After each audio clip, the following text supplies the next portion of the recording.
Good afternoon, everyone. I'd like to welcome you to the April 10th, 2026 SANDAG Audit Committee meeting. Interpreter, before we get started, I'd like to ask our interpreter to introduce themselves and walk through how to access our interpretation services for today's meeting. Good afternoon. Announcement from interpreter. To use the interpretation feature, please scroll to the bottom of the Zoom screen where the meeting controls are. Click on the interpretation icon, World, and select English as your language. If you're joining through the Zoom mobile app, cell phone, tablet, etc., please press the ellipsis, then interpretation, and then choose your language. Finally, click on Mute Original Audio to not hear the original Spanish flow in the background. Headsets are available for interpretation. If you're in the meeting room, please check out a headset from the receptionist in the lobby. Buenas tardes, aviso por parte del intérprete. Para hacer uso del servicio de interpretación, favor de desplazarse a la parte inferior de la pantalla de Zoom, donde aparecen los controles. Haga clic en el icono de interpretación, globo terráqueo, y seleccione Spanish, español. Si está utilizando la aplicación móvil de Zoom, celular, tableta, etc., presione los puntos suspensivos, luego interpretación y luego el idioma. Si no desea escuchar el audio original en inglés en el fondo, por favor seleccione Mute Original Audio, silenciar audio original. Contamos con auriculares disponibles para el servicio de interpretación. Si se encuentra en la sala de reunión, favor de pedir auriculares con la recepcionista en el vestíbulo. Gracias. Thank you. Thank you. I'd like to take a moment to acknowledge the land that we call home. The tribal nations of the SANDAG region have historically faced injustices. We acknowledge the harmony that existed between the land, nature, and its original peoples who have endured displacement, persecution, and systemic oppression. We pay our respects to the unceded territory and homelands of the 18 tribal nations in our region, the most in any county in the United States. From our four cultural groups, the Kumeyaay, the Gueño, the Lisueño, the Cupeño, and the Cahuilla. This land has nourished, healed, protected, and embraced them for many generations in a relationship of balance and harmony. As members of the SANDAG community, we acknowledge this legacy. We aspire to learn from indigenous traditional knowledge and experiences in undoing the injustices of the past. Now please stand and join me for the Pledge of Allegiance. Ready to begin. I pledge allegiance to the flag of the United States of America and to the republic for which it stands, one nation under God, indivisible, with liberty and justice for all.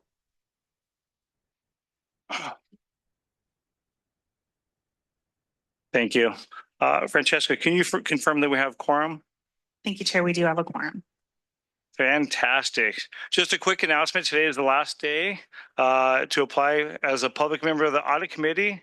The application is posted on the Audit Committee page of SANDAG's website. If you are interested and have at least 5 years of auditing, accounting, financial, or legal experience, or a combination, apply today. Also, exciting announcement, our independent auditor wants to hear from you. Every year, the Office of the Independent Performance Auditor conducts an annual assessment to identify risks that could prevent SANDAG from achieving its goals. This process then informs the creation of WIPA's annual audit plan. This year, for the first time, through an online survey, SANDAG's independent auditor is providing an opportunity for the public to share what high-risk areas of SANDAG they would like to see audited by WIPA in the coming year. Just scan the QR code, and the QR code is on the screen. It just takes a few minutes and will be open to the public through Friday, April 24th.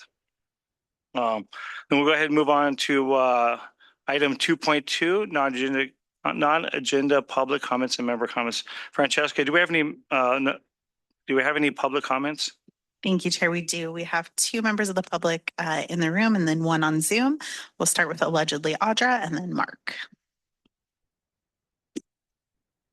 Yes, nobody knows who you guys are. That's what's so sad. Nobody knows what SANDAG is. And so it's like you're never really going to get the input that really should be there. If people really knew what was going on, knew they could go to public meetings and really talk to people about what's going on in their community. Unfortunately, they're just trying to survive.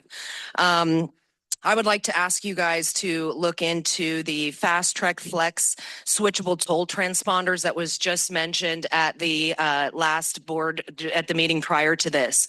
It was in closed session. There has been, this technology has been used and there is a patent on it. And so whoever got into this contract should have known that, should have done their due diligence and made sure that this wasn't something that was going to put the people up to have to pay for the negligence of actually implementing this kind of technology when there's a patent on it. And so whoever did that needs to be looked into and potentially have something happen with that, because we shouldn't be getting into these contracts and then the people pay for that. And then again, we have to pay even more money now on the back end of it because it wasn't done in a manner that it should have been. And that should have been something that was looked into, that was known. And so there could be something else that's fishy that's going on there as to why you would bring that in, having potentially known that and thinking that you could go ahead and get away with it. And you guys want to implement more tolling. And so there's no way that we can move forward when this is on the plate. And I also would like you to look into the whole climate action plan, or everything that SANDAG is basing its actions off of, which is propaganda, because there is not climate change the way that you guys say. Lies are very dangerous.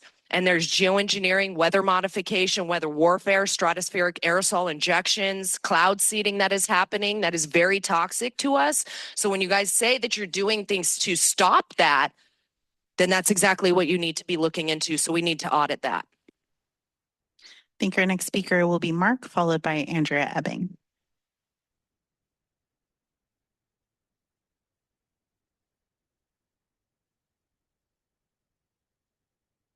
Mark, everyone must see the YouTube video entitled Whitney Webb Sounds Alarm. Tech billionaires have completely taken over government. Webb is spelled W-E-B-B. This is an emergency and people have no time left to be ignorant.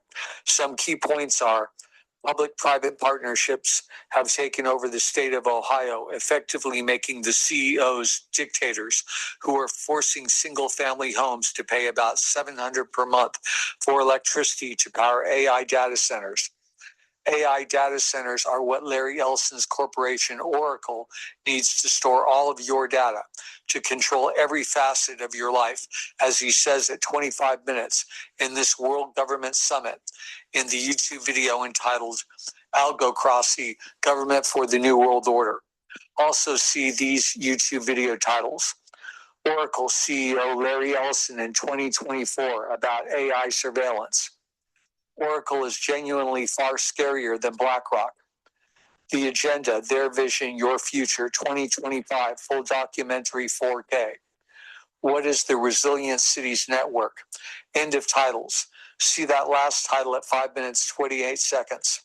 The same model that has taken over Ohio is ruining Imperial County and San Diego and will soon spread all over California as it has in Ohio, skyrocketing people's electricity rates.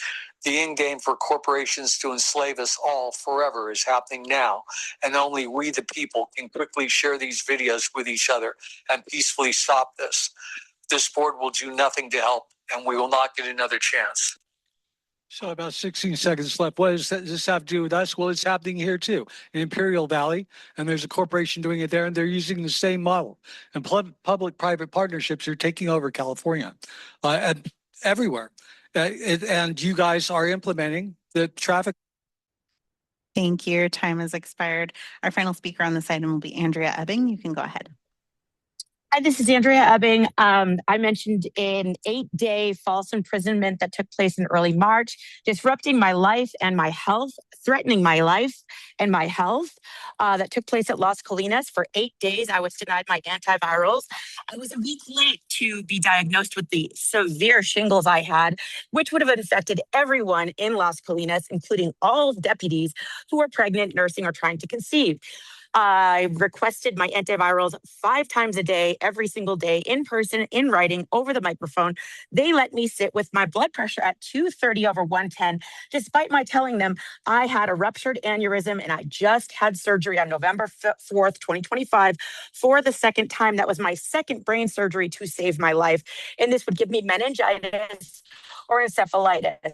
And they allowed me to sit there and potentially re-rupture. But when I got out, I was beaten severely by Anthony Warner, who has taken 3 weeks paid time off because he claims that I bit him during his admitted assault during a non-arrest in front of 40 children, in which Judge Aaron Katz, who works directly with my county contracted rehab owner X, and I have his name all over our files.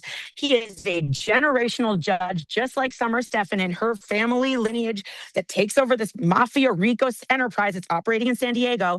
Katz is the same with his wife and that her father and everything that takes place.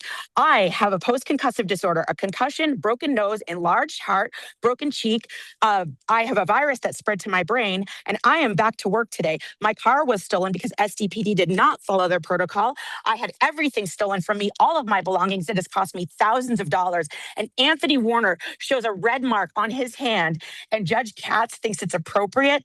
It's a disgusting, filthy, absolute RICO enterprise that will be uncovered. Thank you. That concludes the public comments. Thank you. Are there any member comments? Seeing none, I'll go ahead and turn the time over to Mario for the CEO update. Thank you. Since we last see each other, we held the board retreat last month with the partner agencies, board members, and advisory members. We had some great discussions. I think some of the big conversations were around the Transnet program and looking at areas of opportunities within that, as well as our future express lanes in the region. The board expressed support to keep researching and looking at the different ideas and opportunities, and we will be bringing to the board and the policy advisory committees several discussion points about those two items. On the audit area, we keep working towards reducing the number of action items that we need to deal with. There were 10 Transnet recommendations presented for closeout in March in the ITALK committee meeting, and they were approved as implemented. And we were able to close all the 42 2028 Transnet recommendations. Now we need to keep working hard on getting all the 2021 and the 2024 recommendations. Also, we achieved, and I'm very proud of the team, achieving an unmodified audit opinion for fiscal year 25. There were 2 years that we got a modified opinion. So it's very good that we got an unmodified opinion. And kudos for the team. They worked very hard on getting that. And this means that our financial statements are presented fairly in line with established accounting standards. We are really focusing on trying to be more transparent and good stewards of the finances of this agency. Also, in the not today, but on the prior board meeting, the draft fiscal budget 27 was approved for circulation. There are going to be comments. There will be, a lot of moments that there are going to be some edits, and we do expect those revisions to come out. We are going to be coming in with the final budget around May for the board to consider that. Also, we didn't report yet to this committee, but TCA board unanimously approved moving forward with partnering with SANDAG to establish the back office. So our board gave us the green light to move forward with TCA. TCA boards gave them the green light. We're working on executing that agreement. Amberlyn is leading those discussions. So very happy. Hopefully we'll be able to announce shortly that we have executed that. And then give or take 12 to 14 months will take us to port our back office to TCA and partner with them. On the realm of internal assessments, we really appreciate all the partnerships we have gone. OIPA has given us like the bar with the financial department assessment. We since then moved and did also a toll ops assessment. and we had done the phase 1. Now we're at phase 2. We're moving forward with that. I'm also happy to announce that we have a new toll regional senior director, Everett Townsend, has come in. I think he's in his first or second week, so he's really getting his feet wet into it. Are you here, Everett? Yeah.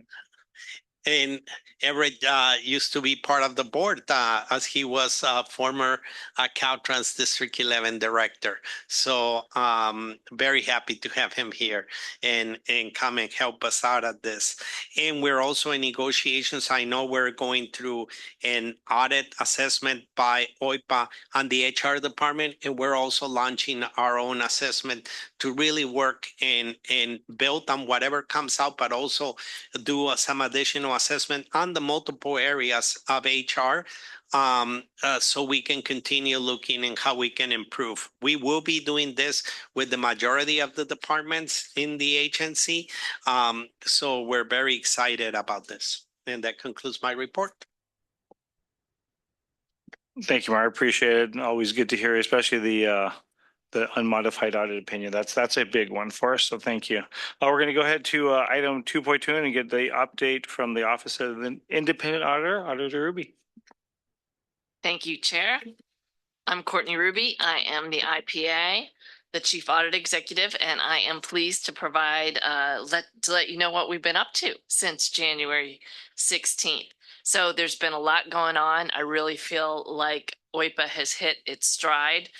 We've gotten a lot of foundational pieces put in place. We've got one more big one to put in place, which is our electronic work paper system, and we are on the verge of doing that. And hopefully in the next couple of weeks, we're going to be able to solidify moving forward on that. So since we were last here, I did work with Assemblymember Alvarez's office to request sponsorship for adding special districts to the whistleblower state legislation. And the great news is that he has agreed to sponsor it next cycle. So what does that mean? Well, that means that there's added protections. So in my prior position, I had local city and county auditors added to it, and it provides protection of identity of whistleblowers to hold that information in confidence. So anybody can come into my office and share things, and we can protect their identity, to refer calls to appropriate government agencies, also to conduct investigative audits, and to keep confidential, except in issuing a substantiated investigation, the work papers and everything that's involved. We want to do that because with those protections, then you ensure that you have whistleblowers coming forward because they feel confident. So it doesn't mean that if today that we would not fight for those protections for whistleblowers, we absolutely would, but this provides that level of guarantee that we really want to do. So I'm excited to announce that, and I'm happy to talk to any of you offline or provide more information later. Of course, we're moving forward on our regular audit and investigative work. We have the bike EAP audit is well underway, in addition to the minor and major assets, and I'll talk about that a little bit when I update you on the revised work plan. And then in February, we kicked off the hiring practices and promotion audit, which the CEO mentioned. So that's exciting. Again, we've got everything. We're operating on all cylinders. That's really the best way to say it. The annual risk assessment process is well underway, which I believe everyone is aware of. And we've had surveys go out in relation to gathering what you think is most important and what your concerns are. And we've gotten a great response from those surveys, and I'll be working on putting that information together, using that as a work product to provide my annual risk assessment to you in June. We've had 4 new staff members join us or change roles. First, I'd like to highlight Jennifer Estrada, who has joined us today. She was formerly a senior auditor. Now she's a senior administrative analyst for OIPA, and she's doing an amazing job. So we're so happy to have her. Additionally, we had 3 other members join. Kathleen Medlin, a senior auditor. Eduardo Luna, the former city auditor of San Diego, is now for special projects, a deputy IPA, and he's working on the HR audit. And instead of contracting that audit, we're doing it in-house. And then Taylor Gray has joined us as an associate auditor. They'll be at the June meeting, so you can see them and meet them. But I just wanted to mention that. In March, we had our Let's Talk Ethics, our next series, and it was Thinking Like a Fraudster is a Powerful Detection Strategy. So we had very good attendance at that, and that is an online lunch series that we do. And then last but not least, I wanted to touch on something about the audit committee meetings. And Chair, you may want to add something, but I know that the public has made a couple comments about the audit committee meetings being canceled. So I just wanted to add some context. In January, we met mid-January, and then we would have had to turn around and meet 2 weeks later. So that's why February was canceled, because we had a mid-January meeting. In March, it was identified that more current information could be brought to you all for a discussion item. So a determination was made, the chair and I talked, and decided to move the March meeting to April. Now in April, our normal meeting was moved because of Easter. So that's how we arrive at April 10th. But I just wanted to assure the public, because I know there was concerns, that is how we arrived at this schedule. But we have a robust agenda, and I don't think we've missed a beat. We've just had to rearrange some things. And with that, that will conclude my comments. Yeah, thanks for that, Courtney. I sure appreciate it. Yeah, thanks for the explanation of the meeting schedule being rearranged a little bit. It's an important part of that we stay consistent, but we also have to have good content for the meeting. Francesca, do we have any public comments? Thank you, Chair. We do. We have two public commenters, Mark and then Andrea Ebbing.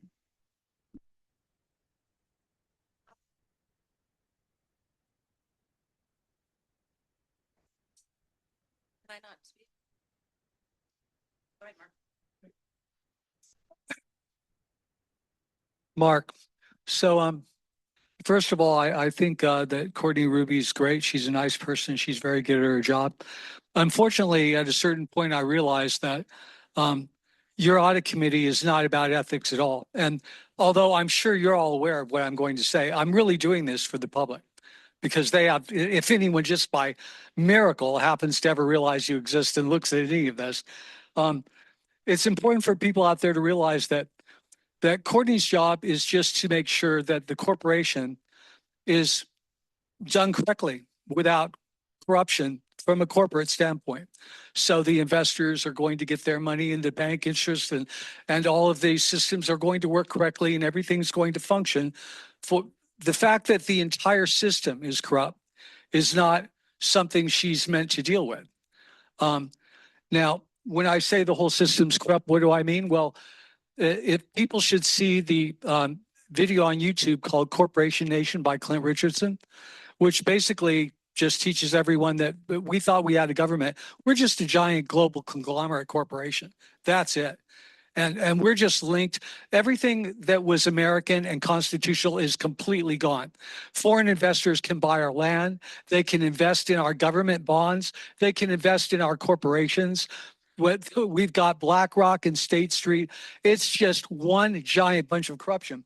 And most people out there probably have the impression that, like it used to be, and it should be, that our tax dollars get spent to make our roads and do projects for us. Well, that's complete bullshit. That they actually make deals with bankers or investment groups, global investment groups, people in other countries making money off of us for our freeways and everything. And then bankers might even buy it out, like SANDAG bought it out, through a group of 10 bankers, regional bankers. It's like it's. Thank you. Your time has expired. Our next speaker will be Andrea Ebbing. You can go ahead. Hi, this is Andrea Ebbing. I appreciate the comments about whistleblower protection. I must have missed the memo when I was being beaten alive, almost dead, in my neighborhood park right next door to my house in front of 40 children for being a whistleblower. And I've been a whistleblower for years, and information I've provided is accurate, truthful, factual, evidence-based, and no one could possibly deny that that's the case. Interestingly enough, you know, not only am I not protected as a whistleblower, I'm not protected as a resident or constituent or a civilian and a human being in San Diego because of my whistleblowing activities. Unfortunately, the people at the top that take care of our RICO enterprise, which is Summer Stephan, appointed by DA Bonnie Dunamis, who is mob, insurance fraud, absolute mob boss, installed Summer Stephan.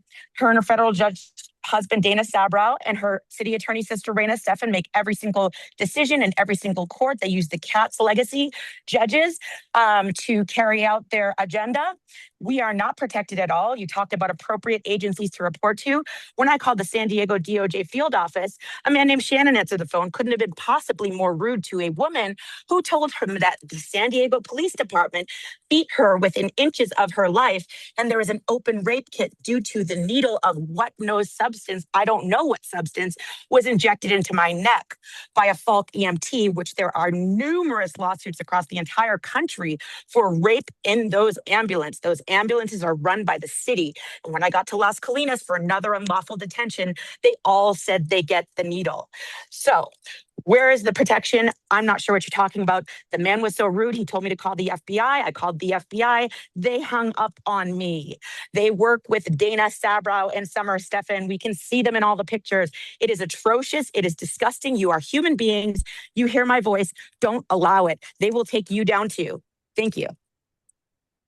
That concludes the public comments. Thank you. I know the Vice Chair has a comment. Thank you very much, Chair. Thank you for that update, Ms. Ruby. I wanted to get a little bit of clarification on the special districts to what part? This is for state of California? It is. It is a part of the California whistleblower law is what it would be added to. Okay. So previously, that's where city and county auditors were added. This would add special district auditors. And it adds to the protections. So that's really the key. It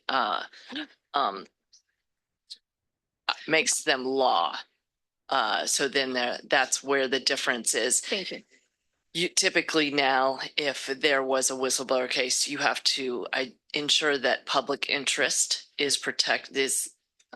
Amber Lynn can probably speak to it better than I can. I'm falling over my words today. But you would ensure that the protections you're providing outweigh the public interest. That's how you can protect in those situations. It's similar to like with the press. Okay. This solidifies it would codify it in Thank state if passed in the state. Perfect. Thank you. Government code. And I just wanted to welcome Mr. Everett Thompson. I recognize you, and now I can place you. Thank you for that introduction, Mr. Orso. Thank you. Any other comments from members? No? All right, we'll go ahead and move on to item 3.3, the approval of the meeting minutes from our last meeting. Are there any public comments, Francesca? Thank you, Chair. There are. We'll start with allegedly Audra and then Mark. Man, I should have been able to speak on that last item. You guys and your rules and like disenfranchising people because you put two under whatever. People makes mistakes. That's the whole. Anyway, anything you guys are doing for auditing is like Mark was saying, you know, you're never going to be able to look at the full corruption of what's going on. You're going to always try and protect this asset, which is SANDAG, and not the people whose money is being spent on this. And so as you guys are talking about whistleblowers, you know, there is no full protection for a whistleblower. Many times whistleblowers get murdered for bringing things forward to people. And so as we sit here and we act like we're bringing forward all of these protections, there's still, I mean, that only was brought forward because a whistleblower was retaliated against, and we had to pay her quite a hefty penny because of it. And so it's like, you know, there's so many things that you guys could be looking at and you don't, because again, you want to protect this entity. And if you were out to making sure that the people were protected, then you would go and you would look at all things, not just some things, and, you know, be very selective, because it's like these types of committees and entities are for gatekeeping in order for the truth not to come forward much of the time. And so it's like, as you're talking about doing a peer review with the Association of Local Auditors, it's like when you're doing that with your peers, you're always going to be appeasing each other. You're not going to really be looking and holding people accountable. And, you know, for the people to be believing in these entities and that accountability will happen, it really doesn't. And again, whistleblowers, for the most part, you do get retaliated against, and there is no protection for you.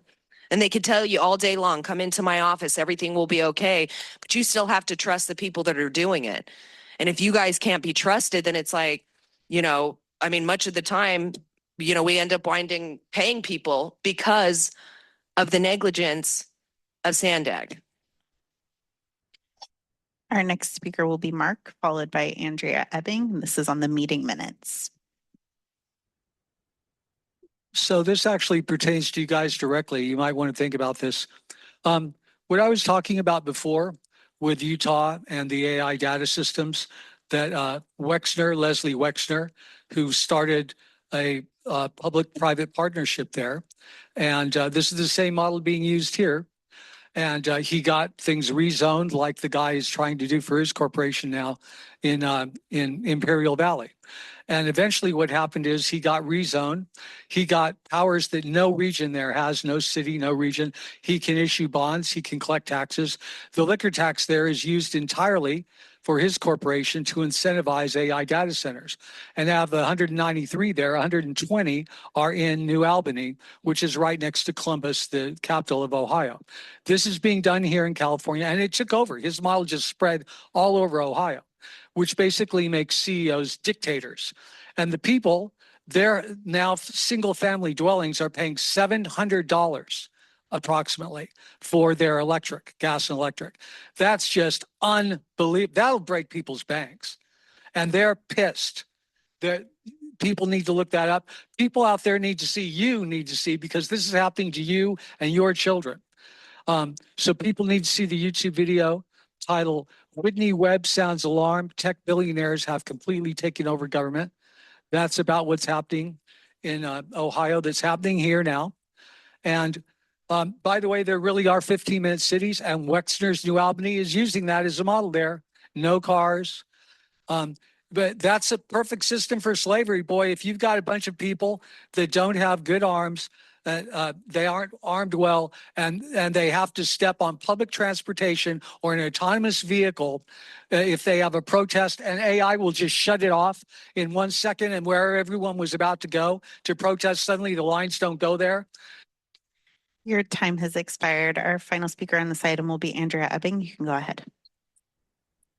Hi, this is Andrea Ebbing. I would like to exercise my whistleblower protection rights when I make this statement and let everyone know that today is my 46th birthday. It is a miracle I'm alive after all of the attempted murders on me as a whistleblower, and the information that's not in the meeting minutes that I'm about to share. I would like to let everybody know that I am not suicidal despite the utter destruction of my life on a monthly basis by the animals who think they're not going to get caught. I'm going to Washington directly because San Diego is a joke. FBI, get out of here. DOJ, they all work for Dana Sabro. But I want to tell you this, the meeting minutes don't include all of the things that have been reported to you guys repeatedly, including, I can see my name on there, but I don't see what I said, and I'll provide some substance for you and some absolute facts. We mentioned at that meeting about the identical campaign transactions discovered for Summer, Stephan, and Nathan Fletcher. This is relevant because these are board members, previous board members, whatever they might be. They have $2 million identical campaign transactions for their 460 forms on stvote.com. Just look them up. Campaign contributions for Summer, Stephan, and Nathan Fletcher. They use C. April Bowling and Nancy Haley. Also, Jim Desmond, $1.5 million, identical campaign transactions to Summer, Stephan, and Nathan Fletcher. If anybody can hear me, are you kidding me? You seriously you're gonna sit back and not do anything about this? You're fearful, that's why. I understand why you're fearful, because you will be murdered. These people murder people. It's a fact, okay? So that's on the record. Where's the DOJ investigation that Rebecca Jones was calling for? A memo? It doesn't take a week to write a memo. I write to the DOJ every single day. So I don't know where that's at, but I also want to say that C. April Bowling has a candidate in the 460 forms called NA that she is laundering money, or he is laundering money through, and it should be audited. It's filth. It's disgusting. Thank you. That concludes the public comments on consent. Thank you. Are there any member comments on? consent calendar? If not, is there a motion and a second? I make a motion to approve consent calendar item. I second. Go ahead and vote.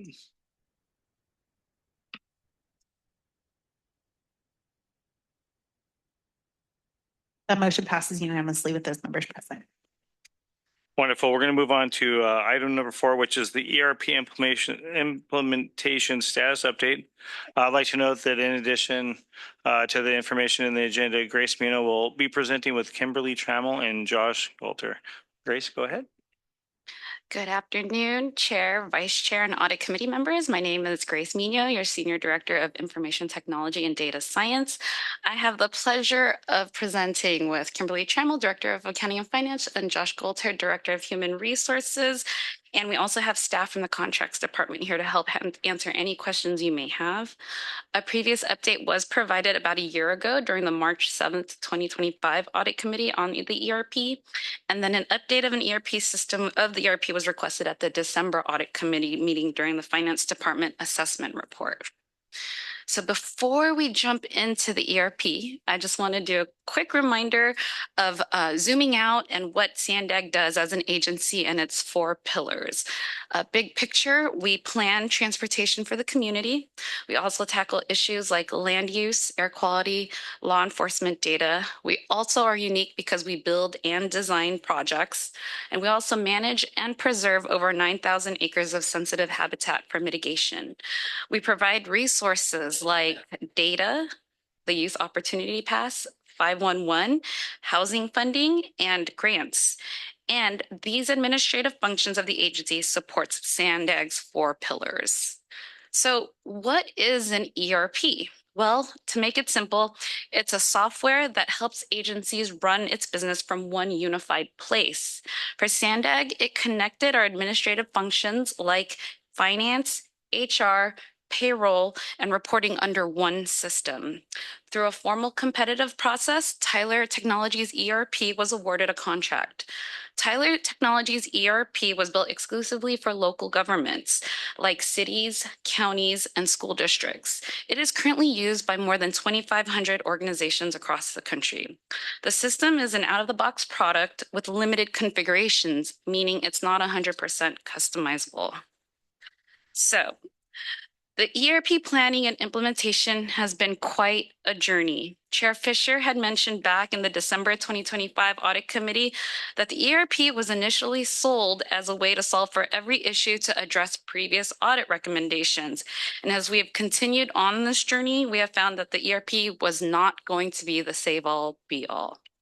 Each circle on the side represents one of the systems used previously and was anticipated to be incorporated into the ERP. The agency started with 15 separate built in-house legacy systems and have now consolidated these systems down to 5. There's not to say that these are the only systems SANDAG has. However, these are the systems that were identified as being best suited for consolidation. We have completed major module implementation for finance, accounting, and HR, which is a huge feat for the staff and the agency. As we've been on the journey, we've learned more about Tyler's ERP system capabilities, and it was identified that the magenta circles are systems that require further evaluation to determine the best approach for providing these functionalities. And this goes back to the first slide of what SANDAG does. While the system is very powerful, there are still other areas where ERP can complement a different technology solution for the functions that SANDAG has, such as we still probably need a project management software system, a grants management software system, and even a resource loading system, as ERP may not be the sole technology for these functions. The 4 remaining technologies that are still in the magenta circles, one is IMBM, which is where we do a lot of our staff budgeting, CMS, which was brought back as our single source of truth for contract management system. We have HRIS, which does our position control numbers for all of the positions that SANDAG has. And PM Tools is our capital planning tool. So these are those 4 systems are in play along with our ERP system. So this is an overview of the ERP implementation timeline. What I want to add to this journey are the hurdles that had happened during the planning and implementation throughout the big phases of this project. There was staff turnover, leadership changes, a compressed timeline for training, managing overall expectations for large-scale change management to all of the processes and procedures, while also happening in the background was the agency's building move from 401 B Street to here at the West Building. Staff had to do the heavy lifting of implementing the various phases while also doing their normal everyday work. So I just want to give huge kudos to the staff who are the backbone of this agency. And now I'll pass it to Kimberly Trammell, who will address Vice Chair Molina's questions from the December 2025 Audit Committee regarding what financial functions are currently being performed in the ERP. Hello.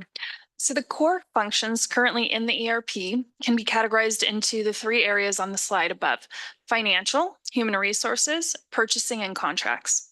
In the financial area, which is my area, so we are using the system to do accounting. And prior to going into ERP, we actually had two different accounting systems. Our toll operations accounting group was using a separate system. So that has now all been consolidated, which allows us to streamline our accounting functions and make sure all of the same controls are applied to all of the transactions and that we're using consistent practices throughout the agency. Other things we do on the financial side of the ERP system include paying our vendors, tracking our revenues and expenses for financial reporting, loading our annual budget and our multi-year budgets, and controlling expenditures against those budgets, billing all of our many other agencies that provide SANDAG revenues, and tracking some of our larger assets, as well as all of the supporting documentations that to these functions are saved within the ERP system. The one item on the financial section that has been added since we spoke last year in March is the purchase card reviews. So now we do our review and approval of all purchase card transactions within the ERP system. Also, since the update of last March, the human resources, the blue box on the slide, has gone live. And this includes human resources and payroll. In ERP, we are tracking our employee hours. We are paying our employees out of ERP. We are putting together employee records, so all of the employee information and data. We're providing our employees with benefits and benefit enrollment. And again, the documents related to all these transactions are stored in the system. Now we have kind of all of that information flowing together from the employee information at setup to time cards to payroll, which then become the agency's expenses in all of our projects. The third area in purchasing and contracts, as we've previously discussed with the audit committee, it was determined to go back to CMS, and that was the best option for management of contracts and procurement. While CMS was relaunched in the last year, the purchasing controls are still entered into the ERP system. The contract time period, amounts of those contracts are still added to ERP so that we can ensure that we are within the limits established. In some cases, the ERP system has added time and effort to the functions that we do. The trade-off for this is stronger internal controls that have already helped address various audit findings. We have an example here on the slide of what we go through to pay a vendor. But before we went live with ERP, we were doing a lot of this on paper, or it was something outside the system being electronically transferred to get approvals, and then it was entered into the system at the end. Now that it's in ERP, you start very similarly with the contract administrator or the program manager receiving an invoice, but the first thing they do now is enter it into the system. There's 3 improvement areas that I really want to focus on as part of this process, and the first one, which I've kind of already alluded to, is that we're putting all of the supporting documentation and the invoice into the system. So everybody's looking at the same piece of information, and that is available many, many years down the road. Once they've loaded the invoice and the supporting documentation into the system, there are certain rules in place, and ERP is checking against those. So it's making sure there's enough budget to pay this invoice. It's making sure that there's an open contract, it's not expired or it's not out of money. So those automated controls are a major improvement to this process of paying our vendors. Then the invoice is released into a predefined automated workflow for approvals. So the system has built-in workflows. We've established what they are so that it's consistent every time an invoice is put in a certain area, it's going to go through the same process. Whereas before it was on a piece of paper and the employee was trying to figure out who was supposed to approve it and routing it that way. So the internal system approvals are another major improvement. All of the review is done in ERP. You press approve and it goes to the next person. And then at the end of the process, we cut the check to the vendor. So we've added some consistency with these automated approvals. We've added controls in this process, but I will say it took longer for us to cut a check. One is learning curve. That always adds a little bit of time. So in the 2 years that we've been paying vendors out of this system, we've really worked to reduce the time involved from the point of receipt of the invoice to the check going out the door. We've done a couple different things to do that, but we do still, I will say, struggle with some of these controls that are in place because people have to kind of make sure everything is set up correctly before they can make that payment. But those controls in the system are also helping us train staff to look at, do I have enough budget? Do I have the contract set up? And that's going to ultimately overall help the agency with better managing towards the board approved budget. As I said, we're still working to improve. One of the things we've recently done is change our approvers that are on those automated predefined workflows to be more risk-based. And that was actually in alignment with one of the recommendations that came out of the finance department assessment. Now that we've given you some insights on how we're using ERP, I'll turn it over to Josh to talk a little bit about what ERP does not do. Thank you, Kim. All right. Oh, sorry, there was automation. Thank you. 2 years into the ERP implementation, we are seeing the benefits of consolidating multiple systems and the connected data. As Grace mentioned, the ERP is a core platform, and it isn't intended to be a catch-all.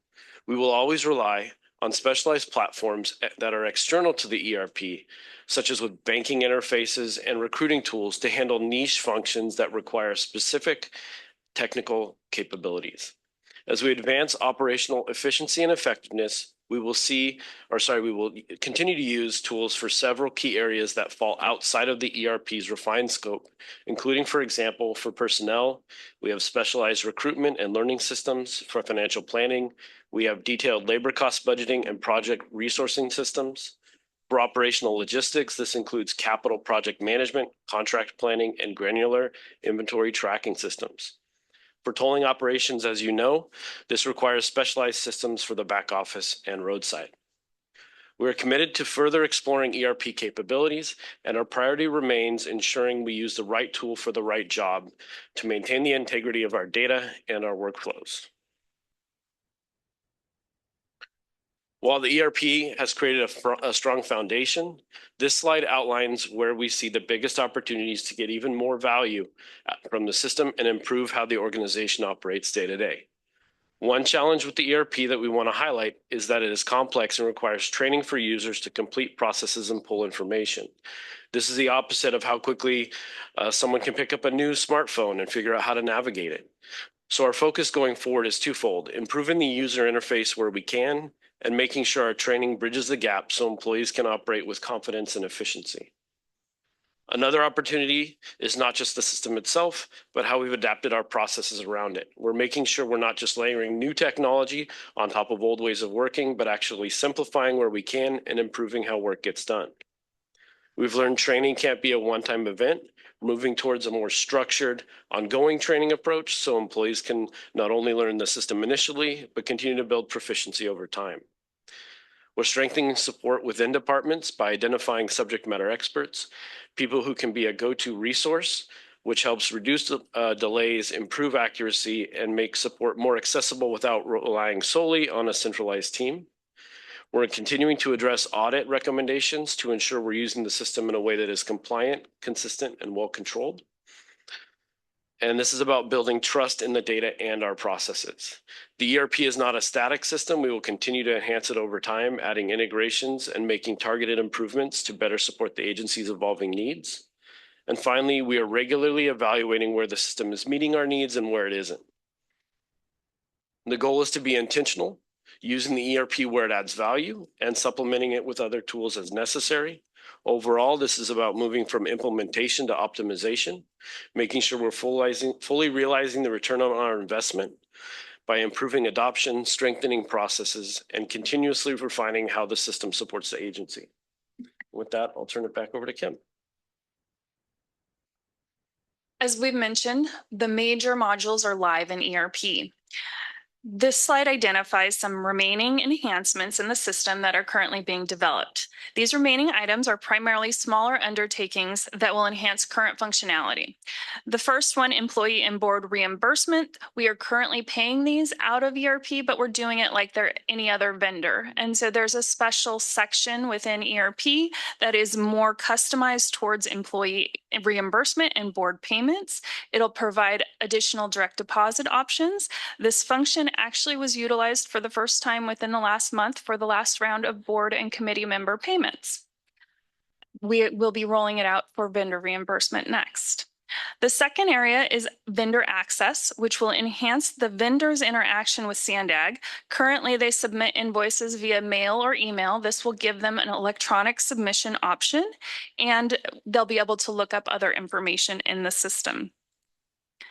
Our third area is our annual comprehensive financial report builder. We currently have a manual process for producing our financial statements, and so this will bring it into ERP and produce the financial statements out of the system.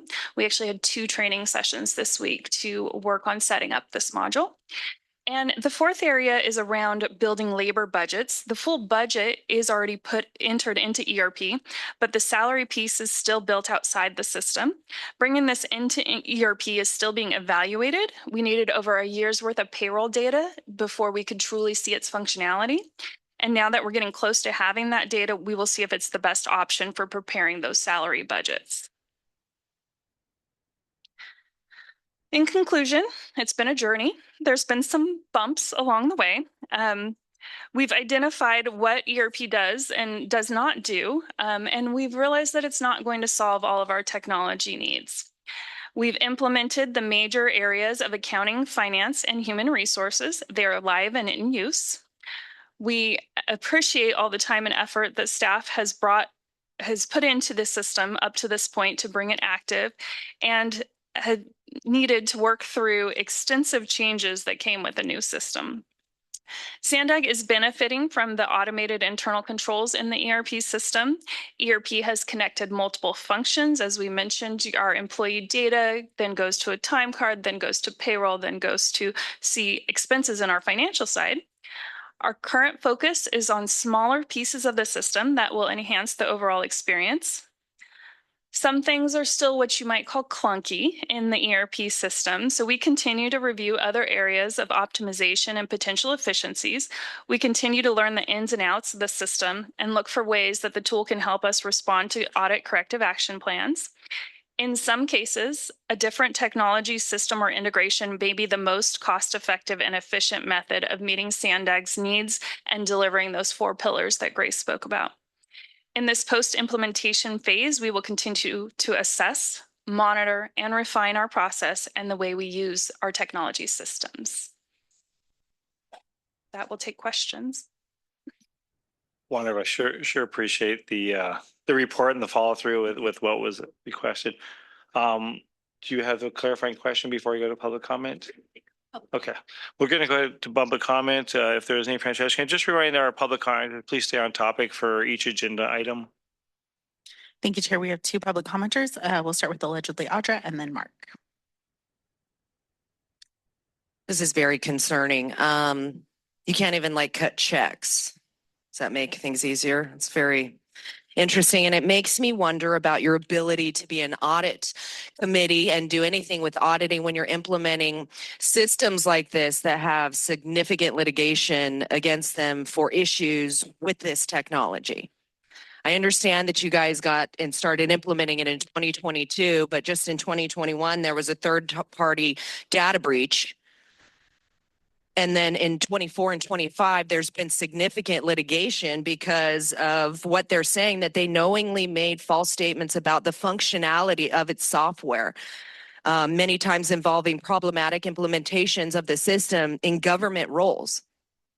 So I want to know how much you guys have spent on this. And if you've done your due diligence to make sure that this is the best decision when there's data breaches, security incidents, many lawsuits regarding this. While they provide fraud detection tools, reports have been noted about vulnerabilities such as lack of multi-factor authentication in their models. There's 18 federal lawsuits across the country regarding this entity. So, I mean, are we going to get into a lawsuit at some point because you guys have negligently entered into this contract knowing, or you should have known, because it's like, I shouldn't just be a person on the boat being able to look something like that up. And you guys sit here and act like this is making it easier when you actually have to be trained to use it. How is that making it easier? If you have to, how many hours are being spent on this training? And how many people do you have to train to do it? I mean, is this cost effective? Is this efficient? And again, how much money are we going to have to spend on the back end of your decision to implement this? That's what seems to happen, is that you guys don't do your due diligence and make sure that what you're entering into these contracts with, or whoever it is, that there aren't 18 federal lawsuits about it. Thank you. Our next speaker will be Mark. You can go ahead. Mark, what's extraordinary is that you're all going to completely ignore everything that Audra just said. It's absolutely stunning, like you do about everything pretty much. So, yeah, if it worked, which, I mean, there's all these lawsuits, so obviously it doesn't work. But if it did work, it could be a very efficient program. Of course, that always depends on what the intention of the person using the program is. And unfortunately, our intent is by, well, here in California, Governor Newsom. And now we don't have a dictatorship strictly, we have a corporate oligarchy. So there are mandates that you guys are required to go by at SANDAG. And I want to give people out there something to really think about. What SANDAG is doing, they're saying, oh, we've got a housing problem. So now a child can figure out that obviously the corporations need to do what they did around 1955 and pay people a good livable wage so that a lot of the population can buy property and the rest of the population can completely rent property without any kind of government subsidies from taxpayers. They don't do that. The divide is getting worse and worse. And instead, SANDAG thinks it would be great if, as inflation, which is caused by the Federal Reserve, gets greater and greater and more people go into poverty and become homeless or needs to have their rent subsidized, they're making low-income housing where contractors and global corporations with investors go into business doing this. And they're going to make money because it's all guaranteed with our tax dollars. This is how screwed up, I'm using that very nicely, not to curse, our system is. And people need to think about that. You need to look up ionosphere keeters and geoengineering universities. They don't believe that climate change is bullshit. Why is your weather report never mentions any of that in your report? The universities are doing. Thank you. Your time has expired. And that concludes the public comments on this item. Thank you. Are there any member comments, Vice Chair? Thank you. A couple of clarifying questions, and if we can go back to the slide deck, I would appreciate it. I just wanted to make sure that I was understanding.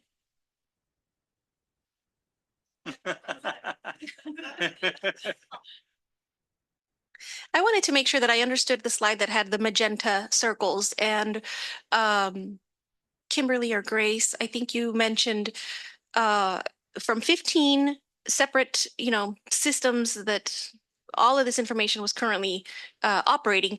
It has been consolidated to 5. And if you go, I think one more click, Grace, right. These are the 5 systems. Okay. Right, including the ERP. So Right. 4 So legacy. ERP, the 1, and then the 4 magenta. That's the 5 systems that you're referring to, and those are here to stay. As of now, we're still evaluating IMBM, HRIS, and then possibly later PM tools. But for now, CMS will probably be here to stay, and then we're still evaluating PM tools moving forward. But we're in the process of evaluating where we can consolidate further if it's possible. Okay. Yeah. In any case, I think there's great improvement, going from 15 to these 5. I imagine remembering something as simple as remembering logins for 15 different systems is more challenging than just remembering it for 5. So do the magenta circles, do those systems speak to the ERP? Or is there still a considerable amount of manual input to get the two systems sort of to talk to each other? At this point, it's probably double data entry right now for CMS and ERP, and then HRIS. We do have an HR module. And so we're working, IT and the HR team are working together to figure out if we can start consolidating that piece. Okay, thank you. And if I can just add one more comment on that. So the HRIS and IMBM, that's part of the evaluation for the labor budget that we're talking about. So as the payroll dollars are in ERP, you need to build up for quite a long time, almost a year, in order to actually see how the system will budget. So currently we're doing it in those while we're doing that evaluation. Okay, thank you. Before we go to the slide with the green boxes, I want to make sure I have my notes covered. But I think also to add, council member, part of the evaluation is also going to be the functionality to the agency, but also reducing the risk to the agency. So some of the legacy systems may not present, let's say, high security or higher security. So that's also going to be another element that we're going to evaluate. And you'll probably hear about this later on. But so it's functionality among many other things to consider,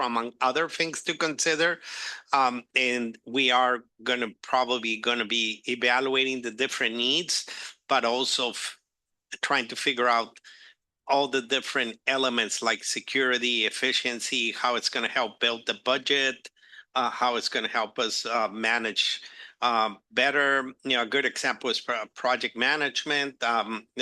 Half of our budget is the capital budget. So it is a very important piece where resource loading is going to be very important based on projects and deliveries and schedules. How do we index and how do we put it in this ecosystem of the ERP or connected to it? So there are several variables that need to be taken into consideration. Yeah, thank you. That's understood. Now that we're on this slide, I wanted some understanding, Kimberly. I think I heard you say that this process, and this is an example, right, of everything else. But in this specific process, did you say that this is actually a longer process or more laborious? Or I didn't quite understand what you were saying there. So I wasn't here before for the old process, but I have heard people say that it did take longer when we first started issuing checks out of ERP. And I will say that a lot of it goes back to those controls that are now in place. Okay. So now the system has to have enough budget, and there has to be an existing contract, and it has to have enough funding on it, and it has to be tied to that project that has this expense. And so that's been a learning curve to make sure that you kind of have all your ducks in a row before you try to pay the invoice. Well, that's a good thing. It is a very good thing, but it does take a little bit more. If something goes wrong, then it takes more time. If one of those ducks is out of place, it takes more time. The other thing too is people just kind of had to learn that, I have to go in and check my approval queue, and I have to go make sure I'm doing my approvals in a timely manner. So I think we're over that hurdle, but that is one of the things we faced along the way, just making sure people were aware, you have this approval, you need to go into the system. If they had to learn the system, if there was anything they didn't know how to do, there might need to be some assistance around that. So those are kind of things that have added a little bit to this process. And as I said, we're really working on what can we do to streamline this, to train people, to be proactive about making sure those budget and that contract information is ready to go, so that we can reduce this time period. And I'm going to even add more complexity to it. Example, you have a project manager that's dealing with a capital project or with a grant.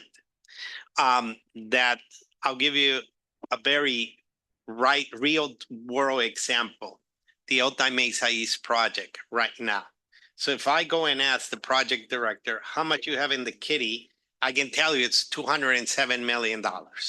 And because I track all that, but that's not that project manager's capacity to spend.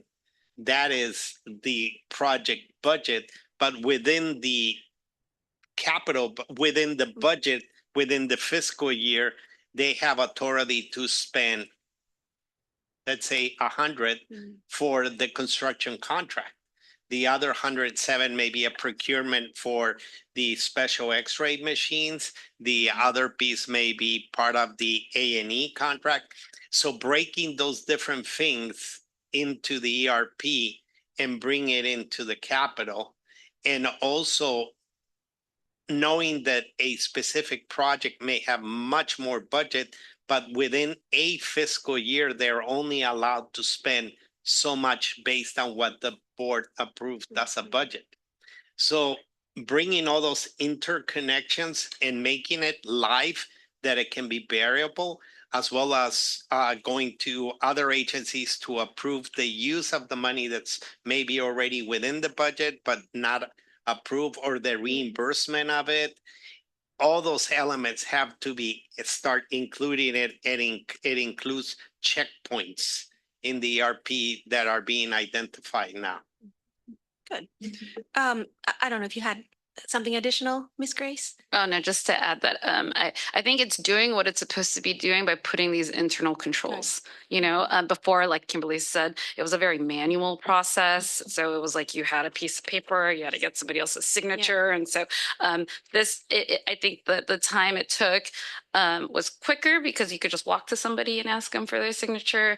But this way you're putting the internal controls in place so that people aren't spending more than they have budgeted for that fiscal year, for that phase of the project. So it's just getting people acclimated. Again, we mentioned that the training and the acclimation and the change management of how it used to be to how it is now is probably what made it a little bit longer. But I think staff and supervisors and improvers are getting more acclimated and are coming up to speed now. Good.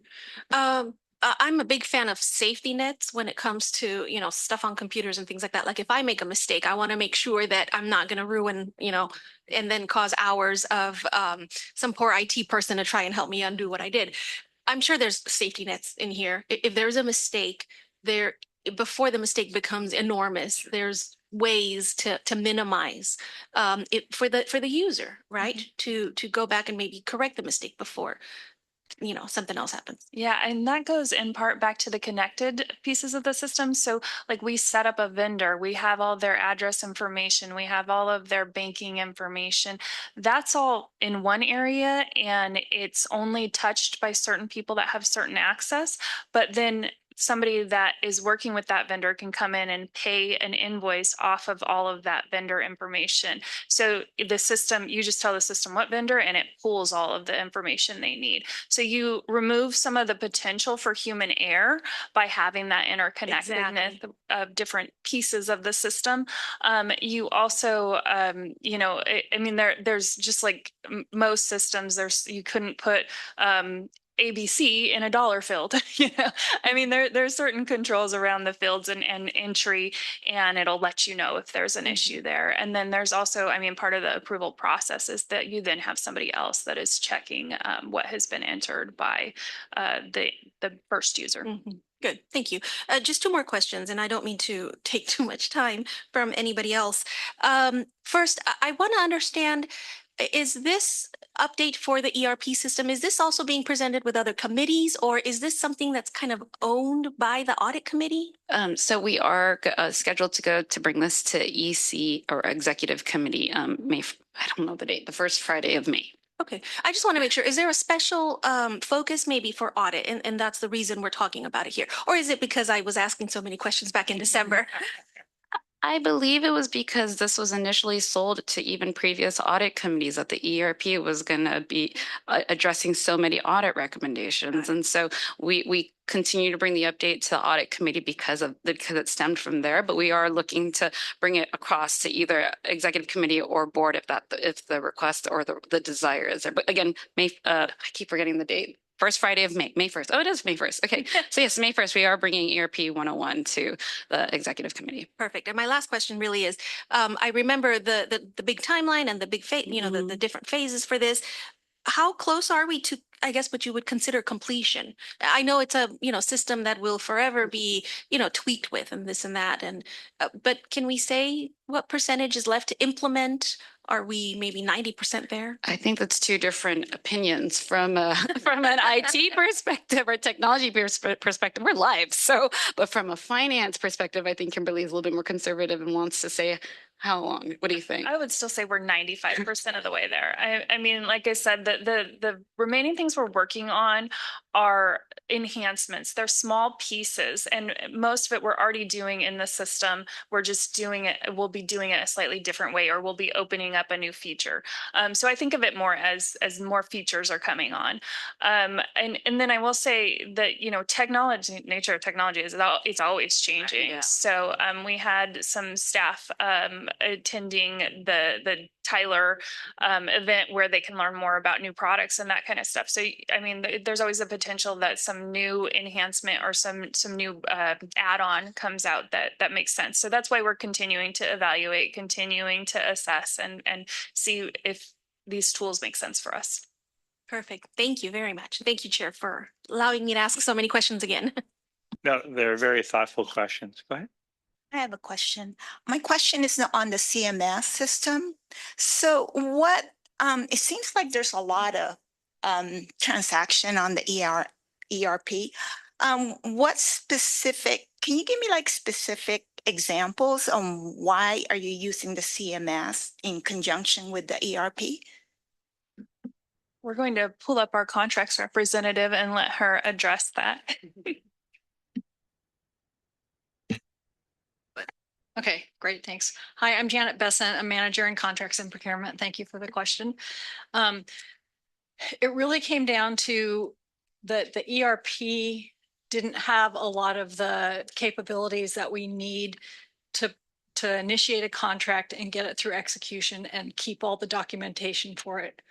It was great financially, so we do enter the financial data into ERP so that everything can be paid from it, but it handles only that part of a contract. So now CMS is our record of truth on contracts, the procurement, all the backup documentation on what we did, how we got there, the contract and the execution are all kept in the CMS. So you don't see CMS going away then? We don't. We definitely, we tried to use ERP and there were definite limitations on the contract side that were causing some bigger problems because we were trying to kind of force what we needed in a contract into the ERP. Okay, thank you. You're welcome. Hi, I would like to just add a little more context to that, Don Batiste, your CFO. So one of the things that CMS was very good at, not just development of the contract and getting it through that workflow, but a lot of the status reporting on expiration dates and look aheads and all of that is just simply not available in the ERP, which was designed more to, the features of the contracts module were designed more for those fiscal internal controls.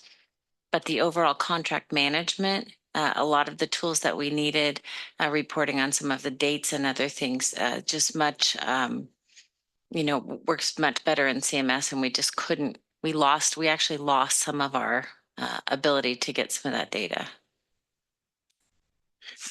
Can I add one other piece to that? So when Grace mentioned that the system is configurable, so when we're talking about technology systems being configurable versus customizable, configurable is like a huge wall of light switches. You can say, I want this one turned on, I want this one turned off. But you can't necessarily add a new light switch that's really customized to what you want to do. So that's where you run into some of the limitations like these, where the system just doesn't have that capability and you can't necessarily add it in. There are some small refinements you can make sometimes, but for other things, it's just not how the system was built. Can I add one thing into that? Excuse me, audit committee member. I just want to say from an audit perspective that I have spoke to this before, so I just want to bring it current.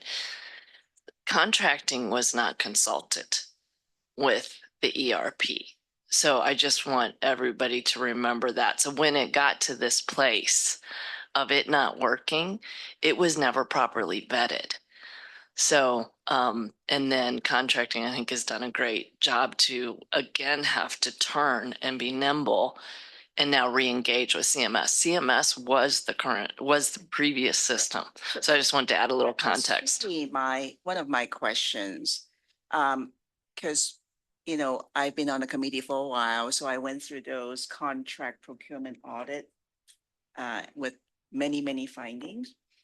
And one of the solutions was, the system was not good. You know, ERP was very antiquated. CMS didn't serve enough, you know, didn't meet all the requirements or what we need.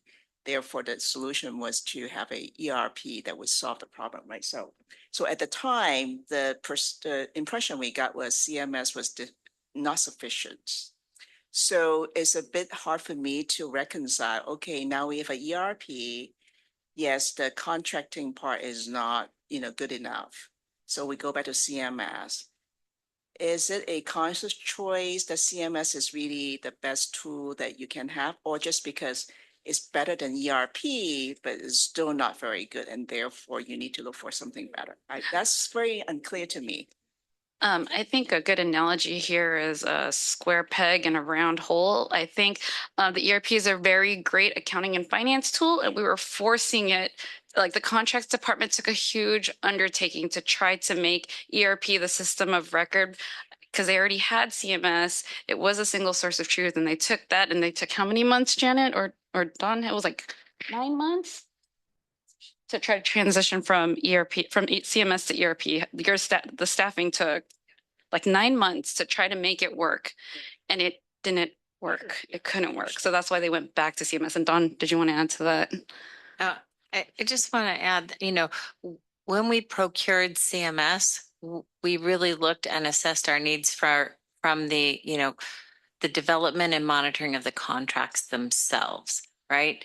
I think some of the things in the audit were, you know, this is one system with this information, but how is it getting, how strong is the internal control between this and what's being encumbered and what's being paid? But also the, you know, the ERP was going to look beyond just those two things at, you know, where are all the records stored together? And the reality is that, you know, in an ideal world, an ERP would be able to do all of that, right? But we actually have project files and project records with requirements for how we manage those records by our funding partners. And then we have the contracts themselves, and then we have the financial piece. And the ERP simply isn't able to pull all of those together. But the CMS is not it's a contract management system. It's not a record management system. So looking there, we still will have to have project files associated with it. There will be contract documents, there will be project documents, and then there will be financial documents. And unfortunately, they do not all live in one place. But I think to answer, you know, Agnes, I think you're asking us, are you guys going to get a little bit more strategic and evaluate this for now and for the future? And as I was commenting on my opening statements. You know, the journey, we have many journeys going on, but I think one of the journeys is having assessment to the different departments. And somewhere in the future, we will be having a very holistic assessment of our contracts, processes and units. And that's where we would be also evaluating a systems requirement and evaluating our current systems and procedures. It's working, it's checking the box where we're getting things done, we're being compliant with audits, we're being transparent. Can we be better, right? Can we be more nimble? Can it be just better, right? And I think we as an agency have a lot of mileage to go on evaluating the multiple departments that need to deal with those issues. We're going to be doing the HR, and on the HR is going to be also looking into that. I think a very strong focus for me personally is the project management. Like I said, that's where half our budget is. So we need to be thinking about that and how we're going to track projects. But contracts is maybe equally important because to get all those jobs done, you need contracts, right? But we're getting to it slowly. So right now we're kind of fixing the tire as we're driving, but we eventually have to be able to park for a little bit and do a broader evaluation. That's good to hear that. You know, I totally understand that ERP doesn't meet all these needs, so you need something else. I just want to make sure that something else, the CMS, because before we heard that, oh, it wasn't very good, but now it's like, oh, it's okay. Maybe it's okay temporarily, and then you can do assessment to make sure that this is meets all your needs that ERP is not delivering. Then the second question I have is, you talked about this Tyler system, the ERP is being used by over 2,500, agencies.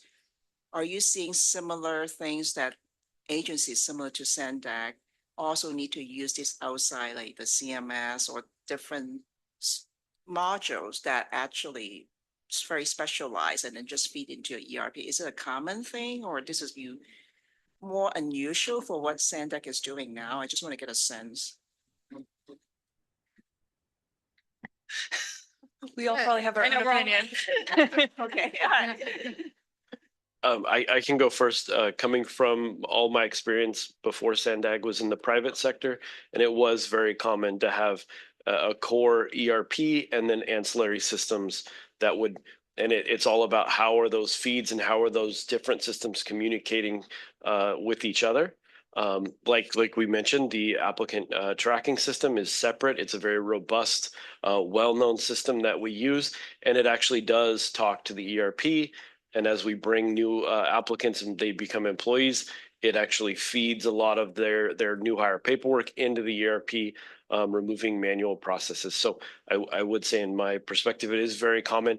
And to the other points about technology always changing, it's a very dynamic landscape. And as things change, as needs change, or as rules and guidelines change, you may, on a, not frequent basis, but you would sometimes be changing some of those systems out. Right. Yeah, I understand that usually ERP doesn't fulfill all the needs, but there's always some subsystem.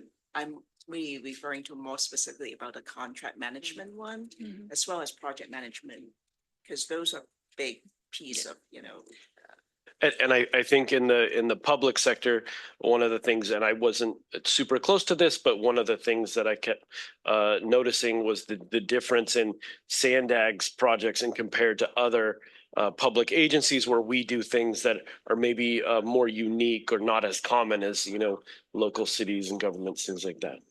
Which leads perfectly into my comment. So I came from a city that had Tyler ERP, and in many ways, SANDAG as a special district that's primarily focused on a project basis is a little different than your standard government that's probably using Tyler ERP. But to me, it's not a management tool. It's not a project management tool. It's not really even a grants management tool. It has a little teeny bit of grants management, but not enough to really meet most agencies' needs, and it's not a contracts management tool. So that's kind of my perspective. It brings everything together, but it doesn't really manage processes outside of finance and HR. Great, thank you. And also how is it like a daily feed from all these subsystem to ERP so that what you see in ERP is still more or less in line with all these subsystem? Or how often frequently is your financial record get updated? It's going to vary depending on the other system and the interaction. So like CMS is still a duplicate entry. So it's, you know, you're going through to the contract approval in CMS. And then once the contract is approved, the contracts team is going in and putting the key information into ERP. So you cannot just interface the two systems. Yeah, so there's some areas of interface and there's other areas where either an interface isn't available or has not been explored yet, or we're just not ready with one. So I think that's something we are definitely looking at, is where can we build interfaces so that it's automatic and it's regular updates. And I don't know if Grace, you want to add anything? For any future systems that we're bringing online, we are making sure that we can have integrations with the ERP system. So one that we're looking into right now would be like a travel system like Concur. And then when we bring that online, then we make sure we have an integration with ERP. But again, we're not even there yet. We still have to do training, testing, validating, and then we would implement. Well, I'm glad that going forward, that would be a focus, because if you do duplicate entry, inevitably there'll be differences, keying errors and stuff like that. Yeah. Okay. And last but not the least, I do want to say, good job, 3 years of implementation, doing ERP system implementation is not a small feat, it is a lot of work when you have your regular daytime job too. So I do appreciate, everyone, the team, the hard work to get to where we are. It sounds like there's still more work that can be done. So thank you. Thank you so much for giving big kudos to our staff, because our staff really did a lot to get here. So thank you so much for that. You go to Member Zito. I think he has a few questions for us. Yeah, just a couple of questions I want to touch base on. And thanks again for the presentation. And yeah, I agree with respect to being here. This was brought here initially as the end all be all. And I, being in the industry, I was very suspicious of that. And it's turning out to be true. But one of the basic questions, and this kind of follows on the line that Agnes was going, is, because of this end all be all, the way the audit recommendations were, like, these are going to get fixed some point in the future, and there's a lot of them out there, and this system's going to take care of it. And clearly, I think we're probably not there anymore. So I'm wondering, have we, with all the respect to the audit recommendations that have come out of the contracts audit, do we think that, do we need to take a look and say, okay, these are not going to get addressed by ERP, and we need to start working on other ways to address these particular recommendations? Good afternoon, Shanae Pickney-Forrest, Director of Internal Controls, and the answer is yes. Basically, that same question came up during a presentation that I did with the Executive Committee on some of the our quarterly corrective action report. And one of the questions was, are there any recommendations where there are obstacles to implementation, or are there any recommendations where there is one thing that needs to precede the other recommendations to occur? And so with that, one of the things that I will do is to kind of step back, look at the recommendations again holistically, and try to figure out which of those recommendations are still relevant, are obsolete, if we're changing processes internally, if we need to kind of have a discussion with OIPA to kind of shift and rethink about the recommendation while still meeting the intent of what the original issue was. So long answer, but the answer is yes. Okay, thanks. And just from the, I appreciate it, and good to see you, Shanae. Likewise. And I appreciate the information. I guess relative to that, that seems like the right plan, and I'm not your boss, but do you have an estimate of timeline on when you think that's going to happen? I mean, these recommendations have been out there for a long time, so I'm just curious.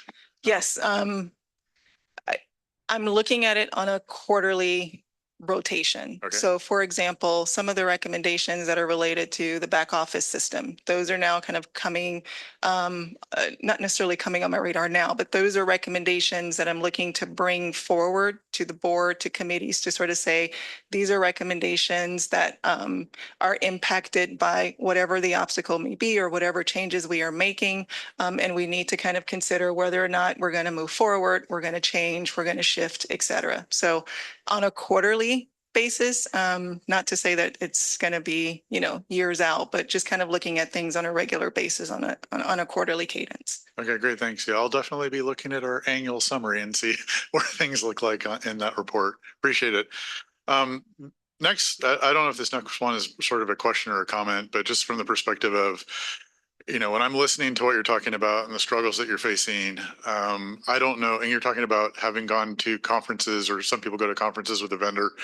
I am kind of curious how they talk about where AI is going to be taking this. I mean, some of the things that you bring up, like having a subject matter expert. I mean, Josh, you're mentioning this is a system that's not customizable, only configurable.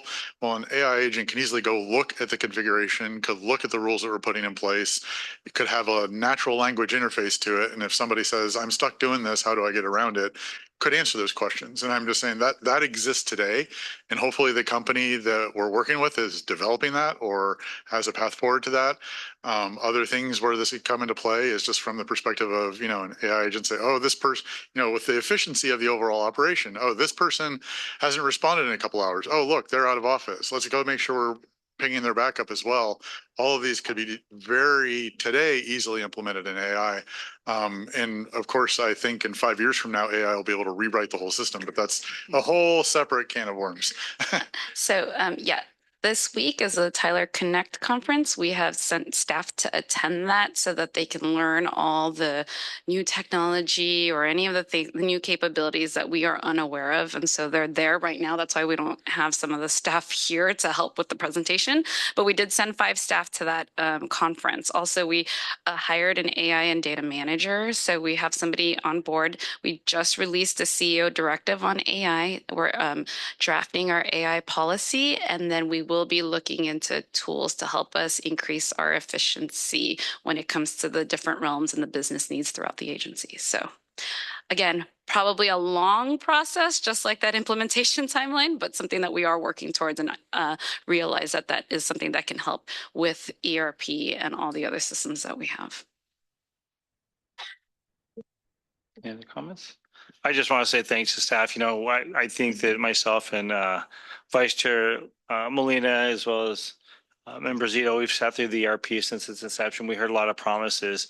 I think today is probably the most in-depth presentation we've had, the conversation, the questions were asked, that I finally understand it much better, much more clear of what its limitations are and where it's going to take the agency and where it's not going to take the agency. And it's not because it's a pitfall, it's because it's just the limitations, and that's okay. And I think that staff has worked extremely hard to get this done. And for that, we are grateful because it's made us a better agency.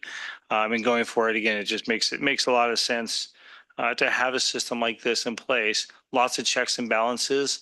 And I think that that's so important when we talk about, the funding for SANDAG doesn't come off of some big business. It comes off the taxpayers' back. And it's always important to me that those funds are safeguarded.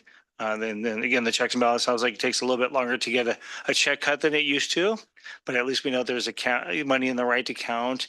And those who are, approved approvers are the ones who are doing this. So again, really big thanks to staff. I don't have any questions. My colleague asked all the important heavy questions, but I just wanted to say thank you for the presentation. And I really do hope that EC does, pass this along and enjoys it and wants to take it to the general board, because I think it's an important part of kind of a closing of loop of something that's been kind of open and spoken about and tapped on a few times over the last couple of years. But now I think that there's a clear vision path that the board members could see that, hey, this is where we're at, and it's an important part of it. So again, thank you. We're going to go ahead and move on to item number 5, which is the quarterly status update for audit recommendations and corrective action plans. And Auditor Ruby, the time is yours. Thank you, Chair. I'm going to hand it over to Michelle Ludwig, the Deputy IPA. Good afternoon. I'm Michelle Ludwig, the Deputy IPA. Today, I'm pleased to present the Audit Recommendation and Corrective Action Plan Quarterly Status Update for the quarter ended December 31st, 2025. So we'll begin with the, thank you. Never know how loud I am. Okay, so we'll begin with the recommendation status definitions, which were pending, partly implemented, and dismissed. We then outlined how implementation timelines are tracked. The planned implementation date is the original deadline provided by management.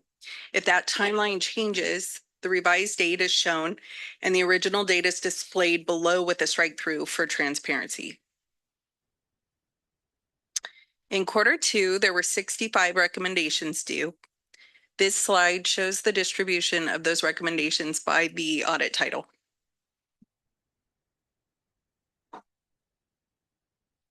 So of the 65 recommendations that were due, management provided evidence for 17, which we reviewed during the quarter.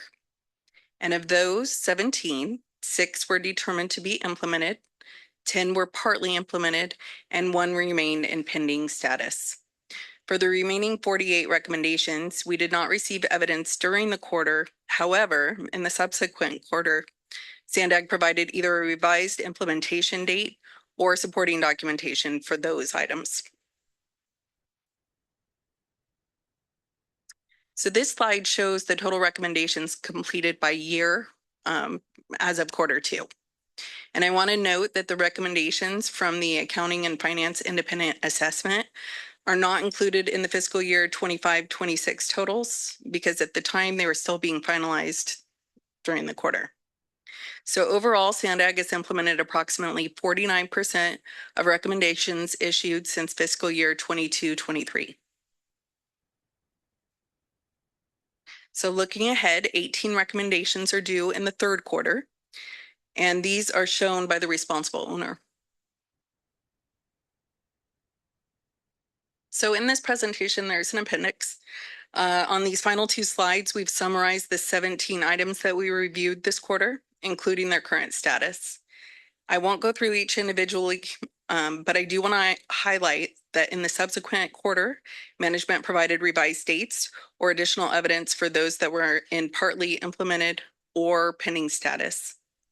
We will continue to monitor all the open items and report back on any significant changes in the status.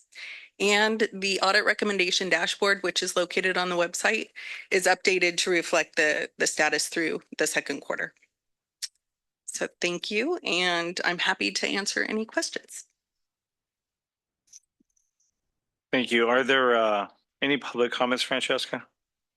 Yes, Chair, thank you. We'll start with allegedly Audra and then Mark. Oh my gosh, I can't trust you guys to audit stuff, especially just with that last item. BlackRock and Vanguard are investors of like, does that not concern anybody? Just some big corporations or entities, right? Not the ones trying to take over. Oh my gosh. And what a coincidence that you guys didn't have evidence to complete your audits. Shame, right? Bummer.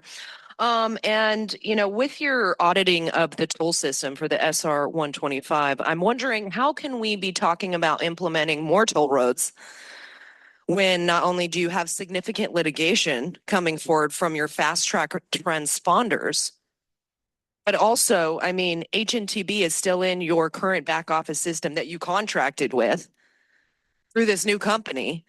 So, I mean, it's like you guys sit here and you're like, we're doing our job. We're going to make sure that, and I just can't trust anything that comes out of your guys' mouth when we won't even talk about geoengineering. Like you should be auditing the data that you collect as far as your GHGs goes and seeing if we're really like combating those, right?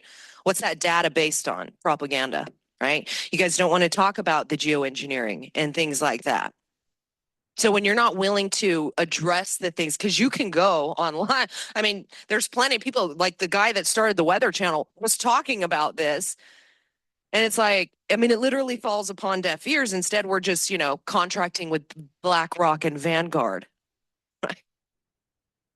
I'm sorry. It's just, It is so ridiculous, but I will say that you can go to the geofight.com. You can watch a movie on Amazon Prime called Climate Trails. In fact, in Cardiff on Chesterfield and Highway 101 in Encinitas this Saturday, or Sunday, there's going to be a geoengineering protest. And I suggest that you guys go so you can learn a little. Our next speaker will be Mark.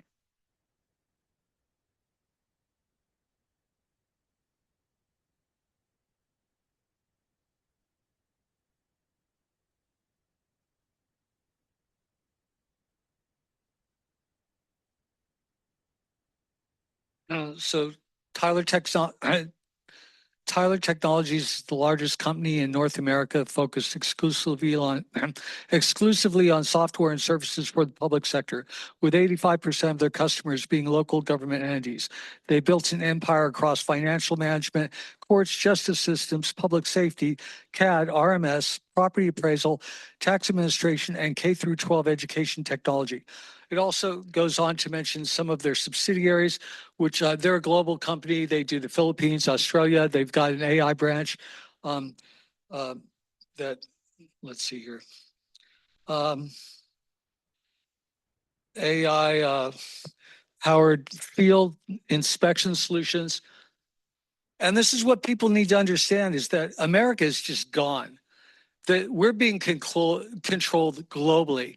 And their investors, their major investors are BlackRock, State Street. These are the companies that own everything. People out there should be seeing videos.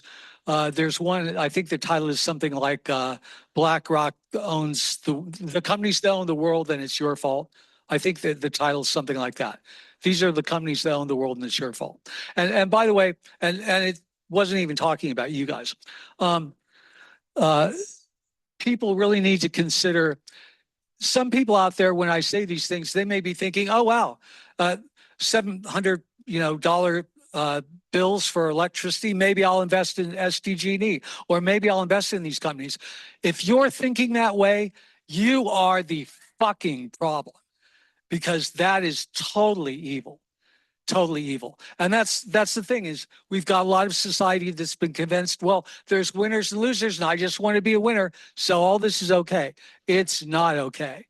It's not okay to be a winner. I do not want to be a winner investing in this, even if. Thank you. Your time has expired, and that concludes the public comments. Great, thank you. Are there any member comments, questions? I just actually have a real quick question, because I noticed that a lot of the actionable items lead back to the contracts and procurement department. And this goes back to the question that was asked about CMS. Is CMS, top of the line? Is I know it meets its needs. There was something that was used before, and from the comments that were made by Agnes, is she was in a meeting where they said it wasn't a really good program. That's why they decided to go to the ERP. I mean, I guess I have the thought is, if we find a different program, does it help get some of those things fixed a little sooner than later? I don't know the answer, or who can answer that question. I would say from an audit perspective, Chair, that we would not evaluate that based on the audit recommendations. We're looking at the audit recommendation and then what management is doing in relation to the recommendation. So in this case, it does reference CMS in several recommendations, but we're always going to look at the intent, whatever the contract management system is, and whether it addresses the deficiency that was identified. So that's something broader than what the audit could address. Gotcha. Okay. And oh no, go ahead. I had another comment to make. I guess the question is really for my colleagues here, right? So those stats are not exactly something that I would be very proud of, to be honest. And I'm trying to think, what can we do to help? I'm sure management, already working very hard on this. And the sense I get, they do take this seriously, right? So I don't know if it's a bandwidth issue. I also remember last time when we have similar conversation, someone also mentioned some older one have some external, reasons why it could not be fixed. Maybe not so much the audit finding here, but the other committees' findings.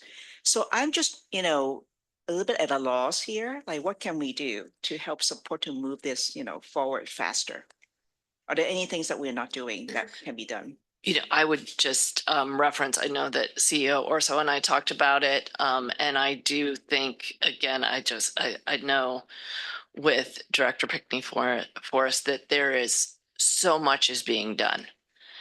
So I think you're just seeing into this window right now, even for us to come forward and say, on the items that we didn't receive, we've already received them in-house. So while I agree with you, the stats could be better. I think probably giving it a little bit more time as the systems get up and running, and evaluate it from that standpoint. Because I know when Mario and I spoke, it was that they were working on everything. He was signing off on things as I was talking to him about us needing things to be turned in. And then I would also like to make a suggestion for me to have an opportunity when OIPA does their quarterly report to provide the same quarterly reports that I'm providing to the executive committee and to the ITAC committee, because I'm providing a different perspective in the sense of OIPA is tracking OIPA's recommendations, and they're looking at all of the recommendations, even the ones that haven't come due yet. So what you're seeing in that number is also recommendations that are due past a certain period of time. So like March 2026, there are recommendations that are due 2027 later this year. In my report, I am reflecting recommendations that are due up to a certain close period, which you would expect to have been completed at a particular point in time. I'm also in my report presenting all of the recommendations that we are tracking that are not just OIPA. And so when you look at those numbers, for example, it's showing that through February 28th, for the recommendations that were due at that period in time, we were basically 66% completed. So it's a different perspective, and it will provide a little more context in regards to the numbers that you are seeing. So I would like to offer that as an opportunity so that there's a holistic discussion. I think from a bigger picture, Agnes, in the exec committee, when we provided the report, the quarterly update, I think they basically told us the same thing that you're trying to tell us. How can we help you to keep moving?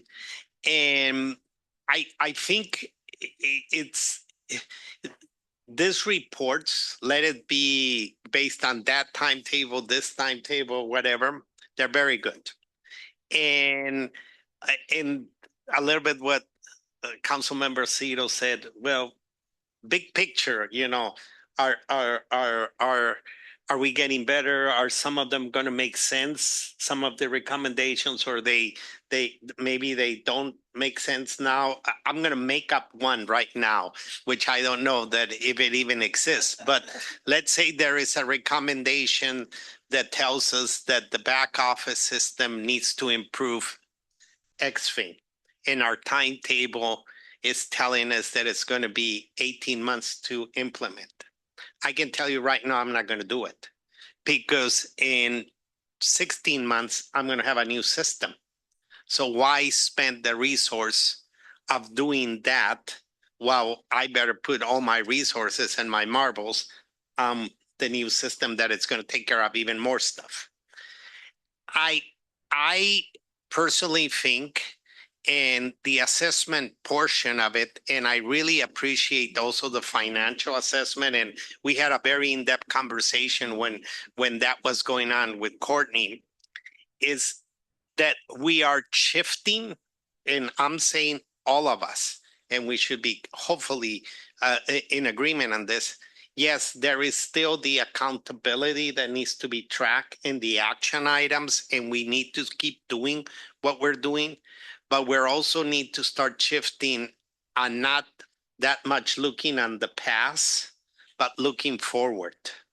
Because a lot of the audits, which are very valuable, did a snapshot in the past. and they're good and they highlight things and we need to correct things and they should be happening still. But at the same time, we need to put an equal amount of effort or balance the effort to start looking into, okay, we've saw what has gone, where we are, how can we go get better for the future? It's kind of I won't say complex, but it's trying to balance those approach, and at the same time, like you mentioned, they keep managing an agency and keeping it afloat, right, and keep the deliverables. So having that balance and also on strategic thinking for the future from an audit committee perspective will be very helpful in that support. And also my job is also going to be finding that sweet spot and the bandwidth of improving corrections, making things happen, checking boxes, I'm getting things done so they fit in a bigger picture, but keep delivering the core responsibilities of the agency. And so it is something like that. We're also putting a little bit more thought on the recommendations, regardless of what audit comes out, from where it coming, more thought into that and where it fits in the strategic thought about it and the deliverable timetable of it. I think at one point and moment, the agency was in such a complex situation, let's call it like that, that it was going, mea culpa, bring it on, I accept it, let's move on, right? And now having that dialogue, that strategic thought, and layering it out also with the strategy to move the agency to the core responsibilities is what I think we need to figure out as a whole, in the audit committee, help us move that forward. I agree and understand, the balance that the agency needs to make. One thing I think it might be very helpful will be additional work for Courtney and Shawnee. For those past due findings, take a look. Any of them are really high risk, like if we don't fix it soon, that might create a risk for the agency, financially, reputation, whatever. Because not all findings have equal weight, right? If we know as an audit committee say, well, actually all the high risk ones have been addressed, I think I would feel better that, the smaller one will take some time, whenever it gets done, I think they will. If I have some assurance that high risk one are being taken care of, I think I feel a lot better. Yeah. And as an FYI, in the presentation to the executive committee, I did break down high risk, low risk, medium risk, and provided an overview of the ones that were outstanding, why they were outstanding, and what we were doing to remedy those in the meantime. Chair. So in relation to evaluating it for risk, we can definitely do that. I just want to make a couple points with the recommendations as things change. We have one of the topics is dismissed if something is no longer relevant. We are scrutinizing. So we go through and validate everything that you're seeing. If we see a recommendation that is no longer valid, then it would be dismissed and we'd bring that to you. Additionally, as far as, I can't even read my writing. In the timelines, so when the management brings different timelines to us, right? So as you saw, 65 recommendations, only 17 were provided. But then in the quarter that followed, they brought implementation dates to show that they needed to shift or change things. So those mechanisms are already in place. The independence that my office provides is to validate the information. While I appreciate management brings forth an audit recommendation update, we haven't verified that. We haven't looked at that. So the information that we're bringing to you is based on our validation process. So I think it's just making sure that we are consistent in following our processes, working with management in dismissals, looking at timelines if they're realistic. There was a part about the high priority. I think that is a great idea. And even in my initial comments to you, to say the progress that is being made, and while the systems are new, giving maybe a little bit more time, I'm just talking a little more time, because I share that with you, that the recommendations need to be implemented. But I really love your framing of the priorities of like incorporating that in here, that these are high and they need to be implemented on time. Thank you. Thank you. Ms. Agnes covered perfectly the point that I was going to make regarding prioritizing some of these. I have seen charts, and I don't remember which entity was sharing it with us, where they are prioritized based on, highest risk, or, biggest focus should go here. And then the ones that, are not that as critical as some of the others. So I just wanted to thank you for bringing that conversation up, because I think that is my feeling is there is a lot of work to be done, and the work is being done, but it's taking time. Understanding it maybe a little bit more granularly in that regard, I think would be helpful and would give us a little bit more confidence, because I do agree with you. The statistics are, difficult to swallow. But again, you have to consider the statistics in the context, within the context. And I do feel confident in the context of what Mario was talking about with, looking forward to the strategy that we are pursuing in the near future, and how that fits, right? Because it's not just simple. It's not looking at one thing and then fixing the one thing.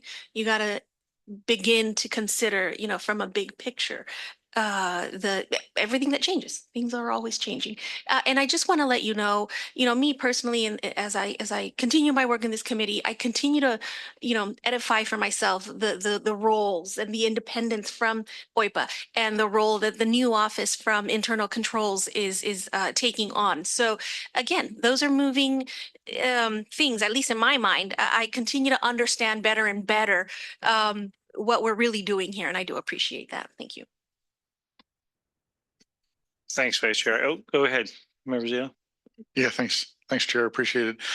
Yeah, I guess, so you've talked a little bit about this, just a little bit of a logistical thing. When I was noticing the items listed in the appendix, all the plan dates were 10/30, and of the ones that we were able to review, I seem to recall we have lots of recommendations that were due 12/31, which would also be Q2. So that just means that none of those came in time for us to actually review them. Is that the implication that we talked about? Yes, that's okay, correct. Thanks. Great, thanks you. And then with respect to a priority, which I entirely agree with that conversation, I seem to recall from previous audit results that we actually do prioritize recommendations as part of that result. So I'm kind of wondering, perhaps an open question for the committee, do we feel like that the prioritization isn't resolute enough at this point, and maybe we need to have a finer grain, like this is urgent? Because what are the priority levels? Was it like high and low and medium and that's it? We have implemented that recently. Okay. So that's where you have seen it in the recent audits. Right. Yeah. So with the past audits, we did not incorporate that into those. But we will work on like looking at what's coming due or past due and putting a priority lens on that. Okay, great. Yeah, no, that'll be really helpful. And thanks, Shanae, for bringing that up and taking a look at that as well. But because I can't remember who said it. One of the staff members in the last presentation made it. I mean, there's clearly some things. I mean, in the last presentation, we said there was unfortunately that not all the documents live in one place, but clearly a high priority, because one of the problems we had with previous audits is we didn't even know where the documents lived. They were they were presumably there, but it could take months to find them. So a great key starting point is like, yeah, actually the document just is able to be identified and found quickly. But to the point that I was making on the last agenda item as well, though, The useful things are like some of the other issues that we ran into with contracts is maybe not all the right signatures were in place and that kind of stuff. And the answer at that point in time was, well, ERP is going to fix this. But now if we're going to stay in the CMS, is this a higher priority item now that says, no, we need to make sure that we have a policy in place that ensures that all the right signatures are in place prior to actually completing it. But these are the types of things that I think are good to elevate. And again, I know that we staff, as Mario mentioned previously, just wanted to get through this. So a lot of recommendations were accepted. And if you look at them, I think a lot of these recommendations are very close and from the contracts one and related. And it could be just getting one thing in place will take care of 5 or 6 of them. And so it may not feel quite as bad as it looks, but I agree with my counterpart here that it doesn't look good right now.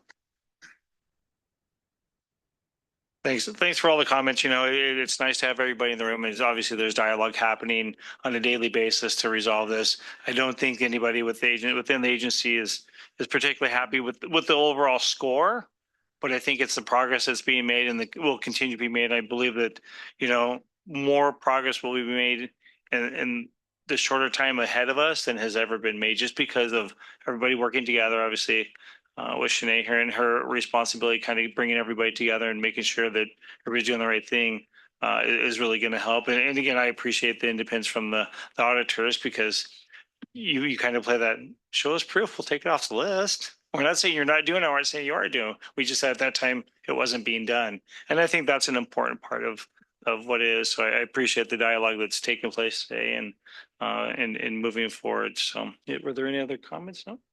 All right.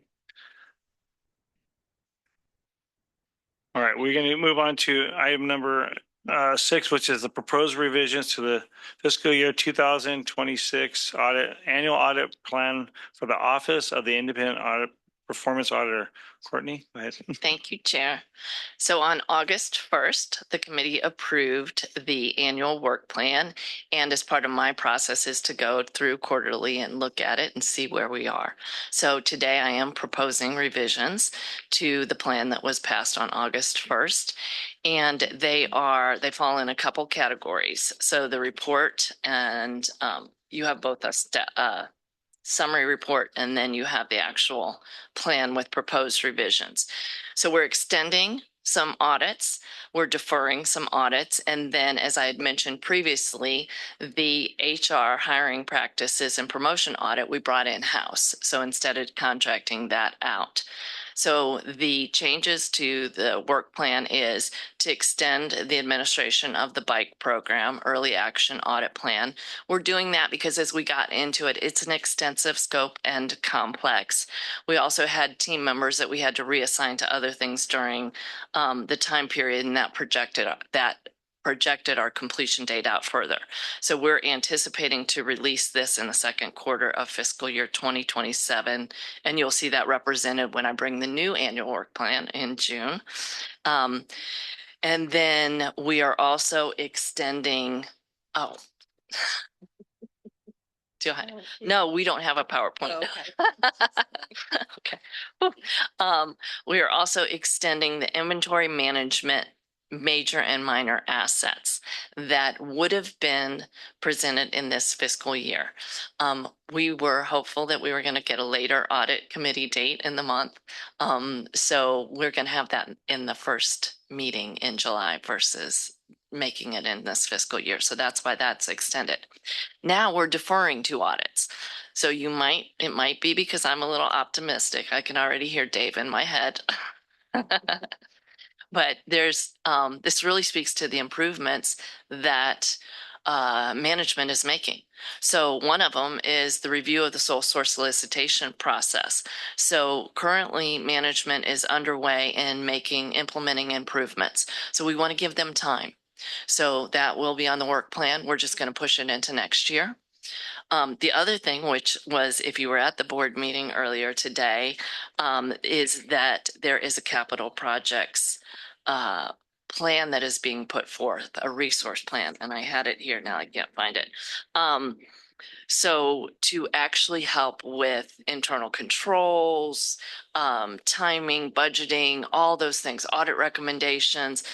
So a whole department, I don't know if we would say department, but programs being developed to really manage those items.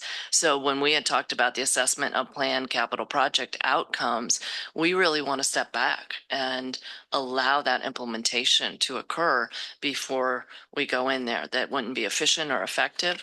And again, it speaks to the improvements that SANDAG is making. So I think those are the proposed 5 changes that I would like you to adopt. And with that, I'll take questions.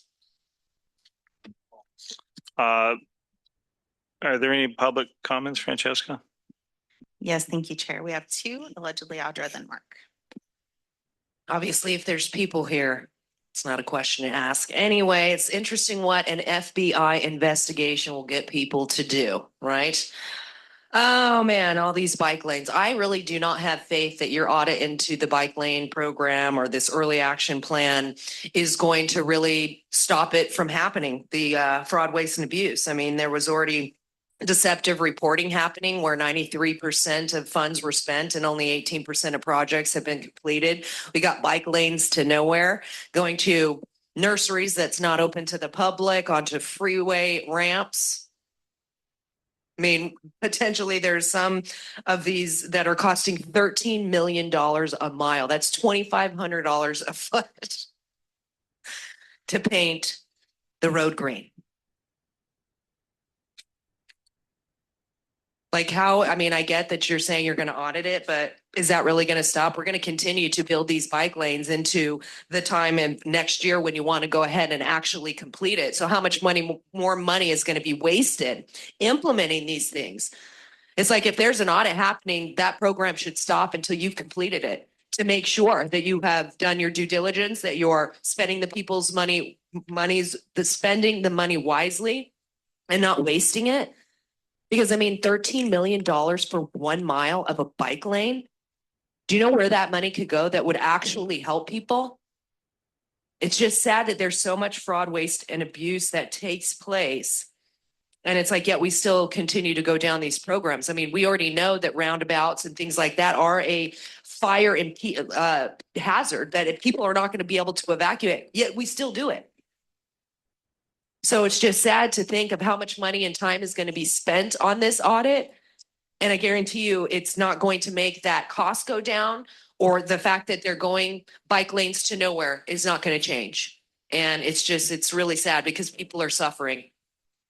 Thank you. Our next speaker will be Mark.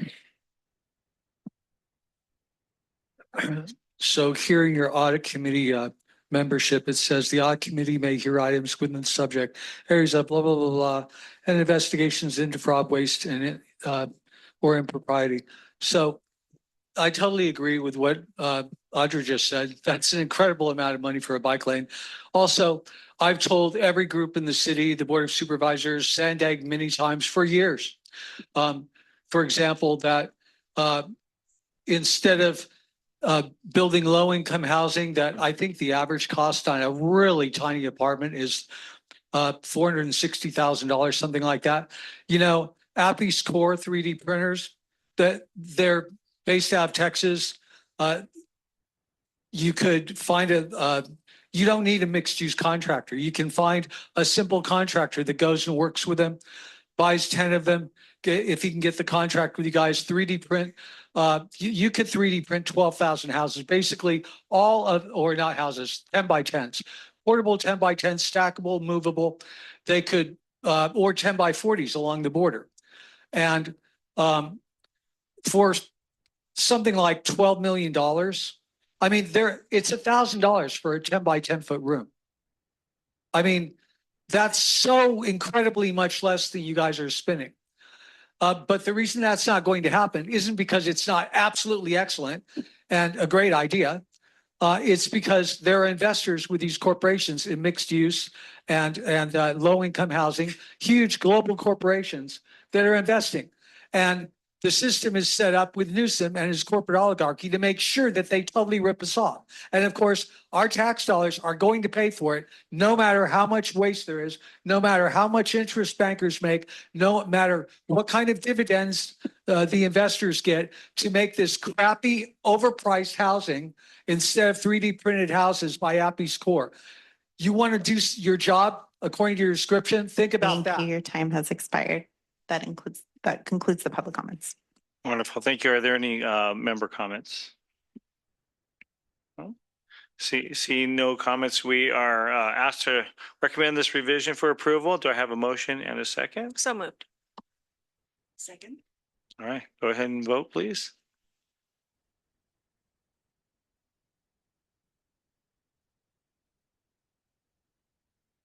It's like it was passed unanimously. For item 7, we're going to be moving to closed session. And just as a note to what was on the agenda, Jacob L will be included in the closed session. But before we go into closed session, are there any public comments on this, Francesca? Yes, thank you, Chair. We'll start with Audra and then Mark. Allegedly. Yes, this is interesting because you're going to be talking about infrastructure controls, critical infrastructure information relating to cyber security. No data is secure, especially when data is being sold on a subscription basis to third parties, especially when you're working with entities like BlackRock and Vanguard, and you're putting all of your information into this system. They do not care whether or not your data is secure because it's going to people across the world. And there's no way to keep it secure when it's a business to sell it. And AI is that's why we've been given data, so it can feed this system that can then, like, everything that you're doing could be potentially at risk for some kind of an attack by another country like China or who knows what.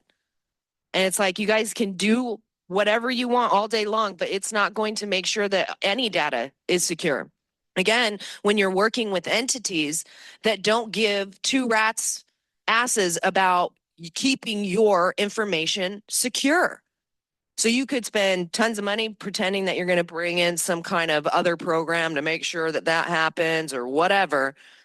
But again, you know, you need to be more looking at these entities that you are contracting with, instead of going like, how are we going to, you know, potentially create some kind of council or I don't even know what.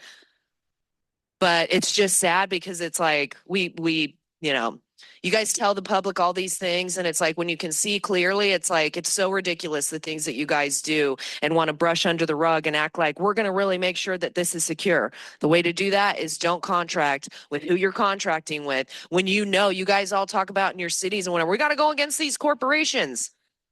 Just not these ones, right? Thank you. Our next speaker will be Mark. So yeah, what Audrey was saying, and like Tyler Technologies, I mean, they're a global corporation. They have a history of like cyber attacks. Why is it that a company that does 85% of their business with government, you know, finance and such, and the education system, important things, and they weren't prepared to stop cyber attacks? Shouldn't they be like the most prepared ever? And what's worse is, who the hell are they? They aren't American. They're a global corporation. In fact, it's very possible that most of the people that own the stock there and own their corporation have a huge interest in hating America and loving when our security data gets breached. Maybe that's the whole idea. Maybe these aren't bugs. Maybe these reports of cybersecurity attacks where there are data breaches and data is lost, well, they're a foreign global corporation. Why the hell would you think it's in their interest to not leak our data? Who the hell are they? These are basic questions. Like, who the hell is controlling your system? It's a global company. It's not a good idea, period. But you guys are just going to go along to get along with whatever they hand you. Whatever Newsom's bunch of absolute assholes hands you to do with low-income housing or getting everyone out of their cars into autonomous vehicles or public transportation. You're just going to do it. And you should really think about that. Is there anything you wouldn't do? Is there anything you would not do if they told you to do it today?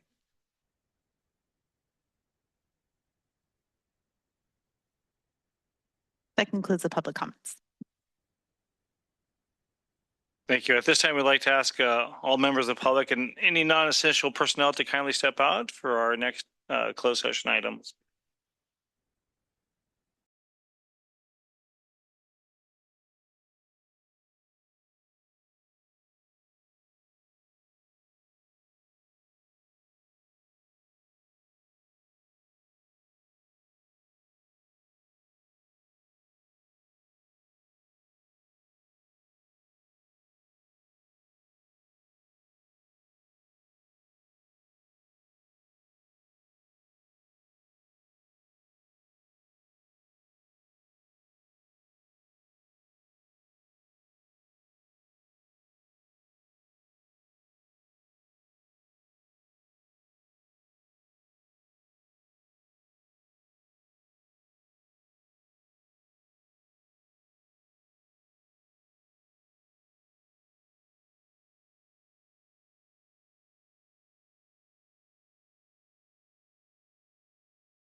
At the legal counsel opening the doors.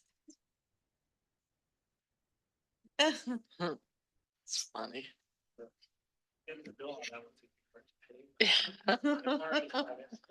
There we go.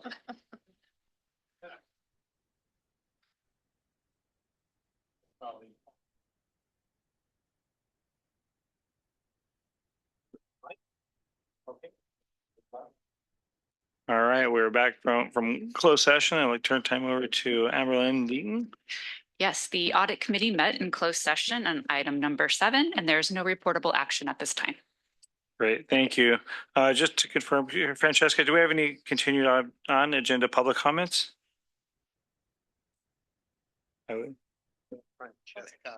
Okay. Well, then I'm going to assume not, because there's nobody here nor online. Everybody started their weekend early. So that concludes our meeting for today. Our next audit committee meeting will be Friday, May 1st at 1 p.m. Thank you, everybody, for your time and attendance today, and enjoy your weekend. Thank you.